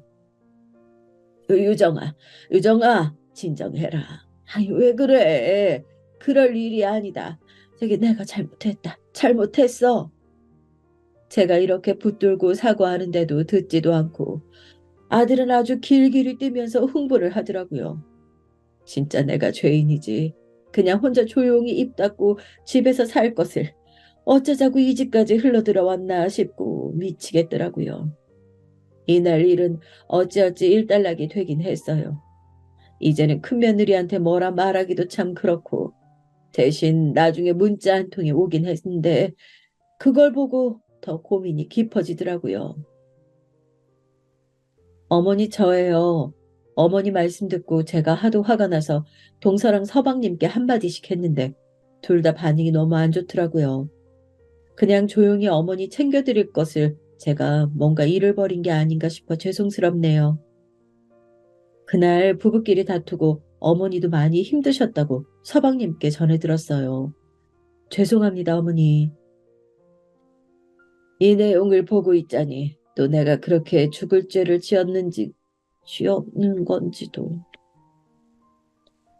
이 내용을 보고 있자니 또 내가 그렇게 죽을 죄를 지었는 건지도 모르겠고 속만 답답하더군요. 그나마 불행 중 다행인 것이 허리가 좀 낫긴 시작했다는 거예요. 수술이며 뭘 한다는 것도 아니고 정말 대략적인 처치만 하고 왔거든요. 그래서 불끈불끈 아파오곤 했는데 다시 이렇게 평범한 상태로 돌아오니 그나마 살 것 같았습니다. 하지만 이 집안에서 살고 있는 동안에는 여전히 고민이 많았으니 여기서 산지 그리 오래되지도 않았는데 툭 하면 애들끼리 싸우잖아요. 그 꼴을 보고 자라는 손주들을 보니 또 너무 안쓰럽고 여러모로 마음이 불편한 거예요. 그렇다고 다시 홀로 생활을 하자니 엄두도 안 나고 참 여러모로 사면초가이더군요. 그처럼 제 안에서 고민이 많았던 와중에 뒤도 보지 않고 제가 나갈 결정을 하게 된 사건이 하나 있었어요. 어찌 보면 그동안 늘 좋은 게 좋은 거다 느긋하게 맞춰가면서 살아왔던 제 모습치고 참 보기 드물게 직접적으로 움직인 날이기도 했어요. 이 일이 일어난 이유는 바로 전화 한 통 때문이었죠. 전 그때 애기들 방에서 빨래를 개고 있었고 손주 녀석들이 겨우겨우 재워져서 숨을 돌리고 있던 때였는데 저쪽 안방에서 며느리는 밖을 거들떠보지도 않더라고요. 이미 저는 많은 생각을 하고 있었고 진짜 이대로 내가 계속 숨 멎을 때까지 살아야 할지 속이 복잡한 상태이긴 했어요. 그런데 이날 어쩌다 보니 안방 앞쪽에 빨래 건조대가 있어서 그걸 더 걷어오려던 차에 안에서 대화하는 며느리 목소리를 듣게 된 거죠. 이날은 주말이었지만 아들이 지방 출장 중이라 집을 비운 상태였거든요. 저랑 단둘이 애들과 있는데도 밥 먹을 때 말고는 나오지도 않는 게 괘씸하기도 했지만 어쨌건 쥐죽은 듯 있던 때였어요. 친구인지 누구랑 통화하는데 대화 내용이 진짜 기가 막히더라고요. 행여나 뭐 누가 들을 거라고 생각도 안 하는 것 같아서 더 무시당한 기분이었어요. 아, 나도 그래서 완전 짜증나. 우리 시어머니 진짜 염치도 없다? 그렇게 삐져가지고 나가버릴 땐 언제고, 아버님 돌아가셨을 때나 어땠을 때나 그렇게 도리를 따진다니까? 그때마다 얼마나 형님이 전화해가지고 나를 볶아대던지. 나보고 어머니가 불쌍하지도 않냐는 거야. 진짜 미친 거 아니야? 지가 무슨 어머니 딸이라도 돼? 누가 보면 형님 아니고 신우인 줄 알겠어. 이 앞부분을 듣고 나니 저도 그대로 몸을 돌려서 나갈 수가 없겠더라고요. 숨을 죽인 상태로 기대에 있는 한쪽 팔이 저린데도 참고 듣게 됐죠. 아니, 너도 알잖아. 내가 원래 우리 어머니랑 엄마네 딸이네하고 지냈던 거. 근데 그때는 그땐 거지. 지가 먼저 나한테 다시 시모처럼 구린데 내가 맞춰줄 일 있냐? 애시당초 임신해서 아프다는데 며느리한테 애기들은 안 아프니 다행이다. 이따위 막장 소리 짓거리는 시모가 어딨냐? 시짓을 할 거면 자기도 며느리한테 똑같이 당해볼 각오를 했어야지. 아이씨구나. 이젠 정말 진력이 날 정도의 그 이야기를 며느리는 아직도 속에 품고 있었던 거예요. 제가 잘해준 배까지는 다 잊어버리고 지 서운했던 거 그거 하나 콕 집어서 이렇게 죽일 듯이 저에게 눈치를 주고 담을 쌓는 건가요? 더 과거는 아직 나오지도 않았어요. 얼마 전에는 뭘 했는지 알아? 아버님 돌아가셨던 핑계로 아들 집에 키어코 빠득빠득 우겨서 들어와 놓고선 자기 허리 아프다고 징징거리고 내가 그래서 병원 가서 일부러 모른 척 했거든? 그게 또 불만인지 형님한테 일러 바쳐놓고 나랑 우리 오빠랑 싸움 붙여놓고 말도 아니야. 그러더니 며칠 전에 TV 틀어놓고 팔자 좋게 누워서는 단풍놀이 가고 싶다고 중얼거리는 거 있지? 저는 이때 내가 언제 이런 말을 했나 싶어서 소름이 확 끼쳐오는 게 생각을 해보는데 진짜 한 며칠 전쯤 밥 해놓고 잠깐 누워서 TV 보고 있다가 그랬던 것 같기도 한 거예요. 아니 근데 그게 그렇게 잘못한 일인가요? 뒤이어 이어지는 말을 듣고 그만 저는 빨래 건조대를 한쪽으로 툭 밀치고 안방문을 냅다 열어버렸네요. 돈은 어디 먹고 죽을 만큼도 없어가지고 아들네 집으로 기어 들어온 주제에 며느리까지 돈 번다고 먹여 살려주면 고마운 줄 알아야지. 저게 무슨 개팔자도 아니고 고마운 것도 모르고 단풍놀이 어쩌고 하고 있어. 저러다가 또 징징거리면서 본인 아들한테 나가자고. 단풍놀이 못한 게 한이라고 여기저기 일러바치는 거 아닌가 몰라. 짜증나는 게 나 지금 방도 더러워 죽겠는데 어머니가 자꾸 밖에서 부산스럽게 돌아다녀가지고 나가지도 못하고 있잖아. 본인이나 좀 방에 콕 박혀서 숨 쉬지 말고 조용히 있던지. 어머! 씩씩거리면서 문을 열어젖힌 저를 본 며느리는 그제서야 핸드폰 버튼을 과격하게 눌러대면서 전화를 끊어버리더군요. 너 내가 이 집에 있는데도 그런 소리를 할 수 있는 거냐? 어? 정말 그게 네 진짜 마음인 거야? 며느리는 그다지 죄송해 보이지도 않고 그냥 다 귀찮다는 얼굴로 서 있더니 다다다 몰아붙이는 게 저에게 외려 짜증스럽게 말하더라고요. 아니 뭐, 그렇게 엿듣고 계세요? 제가 뭐 어머니한테 들으라고 말했나요? 뭐야? 넌 내가 그렇게 우습냐? 집에 어른이 있는데도 그따위로 말을 할 정도로 내가 우스워? 아우 참. 뭘 또 말을 그렇게 해요, 진짜. 이러면서 인상을 찌푸리는 며느리를 보는데 방 안에서 울면서 손주들이 나오기 시작하는 거예요. 참 어이가 없었던 것은 지 자식들이 나와서 저러고 있는데도 늘상 제가 반사적으로 가서 애들을 안아주고 챙겼던 것 때문일까요?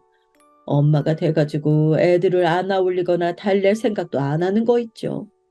그래놓고 뭐라는 줄 아세요? 그 말에 저는 두 손 두 발 다 들고 제 짐가방을 우겨 안고 밖으로 나와버렸습니다. 진짜 애들 울잖아요. 얘네 좀 어떻게 해주세요. 머리카락이나 똘똘 말아가면서 저 따위로 말하는 애의 말을 제가 더 들어줄 필요가 있을까요? 이쯤 되니 이건 며느리만 욕할 게 아니라 사람이 알아서 자리를 만든다고 내가 그냥 다 바보 같은 천치짓을 해서 이렇게 된 것 같더라고요. 그리고 갈 데가 없어 일단은 아들에게 갔는데 어찌나 기가 막혔던지 근처에 작은 호텔을 잡아주더군요. 저기 당장 엄마 모실 데도 없지만 진짜 유정이가 그랬어? 내가 상상은 안 가는 게 아니지만 아, 어떡하면 좋냐 이거. 아들은 말이 안 나오는 듯한 계속 허공만 보고 있더군요. 그러더니 슬며시 꺼낸 말은 제가 결심한 내용과 크게 다르지 않아서 차라리 안심이 됐죠. 좀 막막한 얘기이기는 하지만요. 엄마, 나 미안한 얘기지만 얘랑 이혼할까 해. 엄마한테 못한 얘기들이 좀 있긴 한데 경제관념도 그렇고 애들 키우는 것도 그렇고 안 맞는 부분이 너무 많아. 솔직히 애들도 엄마를 더 따르지 유정이한테는 안 가잖아. 나는 아무튼 내 생각은 그래. 저도 두루두루 오래도록 느껴왔지만 차마 입 밖으로 낼 수 없었던 이야기. 도무지 내 아들과 둘이 오래도록 살게 하기는 어렵겠다 생각 말이에요. 며칠 고민하던 중 아들과 뜻도 맞아서 저녁쯤 집에 들어가서 며느리와 마주 앉았어요.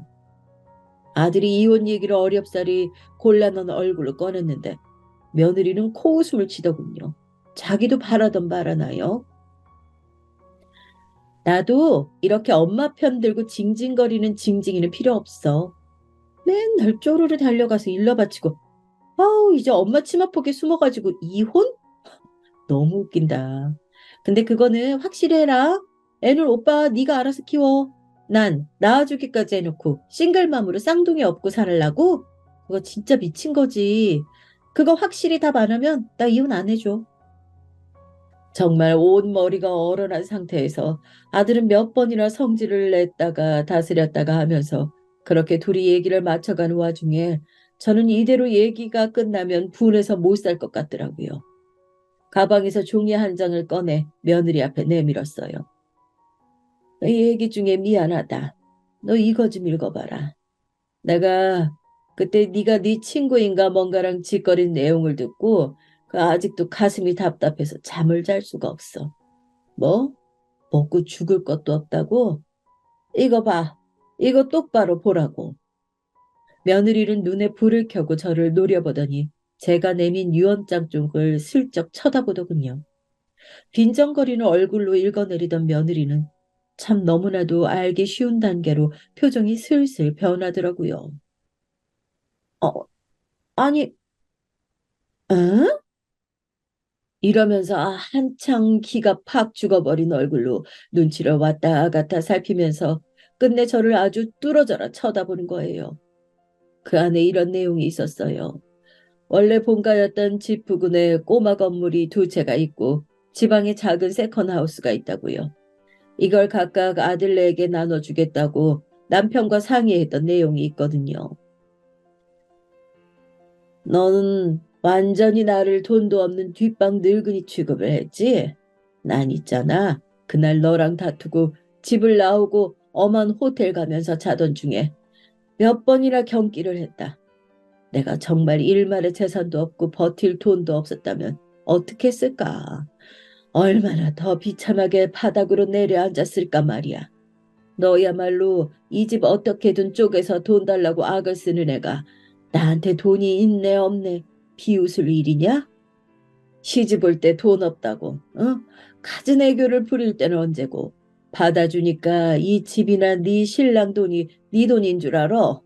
그리고 그걸 갖고 시애미를 이렇게 무시하고 부려먹어? 정말 전에 없이 저는 와악거리면서 제 속에 있는 소리를 털어놓고 말하는 동안에도 어찌나 눈물이 나는지 그 뒤에는 더 이어가지 못했어요. 아무튼 그렇게 집을 나와버렸고 아들은 완강하게 이혼 의사를 밝히고 소송을 가냐 마냐 하고 있었죠. 괘씸한 며느리는 무슨 이제사 자기가 속이 좁았네 하면서 바짝 엎드리는데 제가 미쳤다고 그거 받아주려고 유언장을 보여줬겠나요? 어떻게든 저도 골탕이라는 걸 먹이고 싶어서 너 아주 큰 실수한 거 알라고 보여준 거예요. 며느리 하나 떨어져 나간다는 게 속 시원하면서도 아들과 손주 생각하면 저도 죽을 맛이긴 하지만 그나마 아들 뜻이 저와 같아서 다행이라고 생각해요. 바닥에서부터 다시 시작해 보려고 합니다. 감사합니다.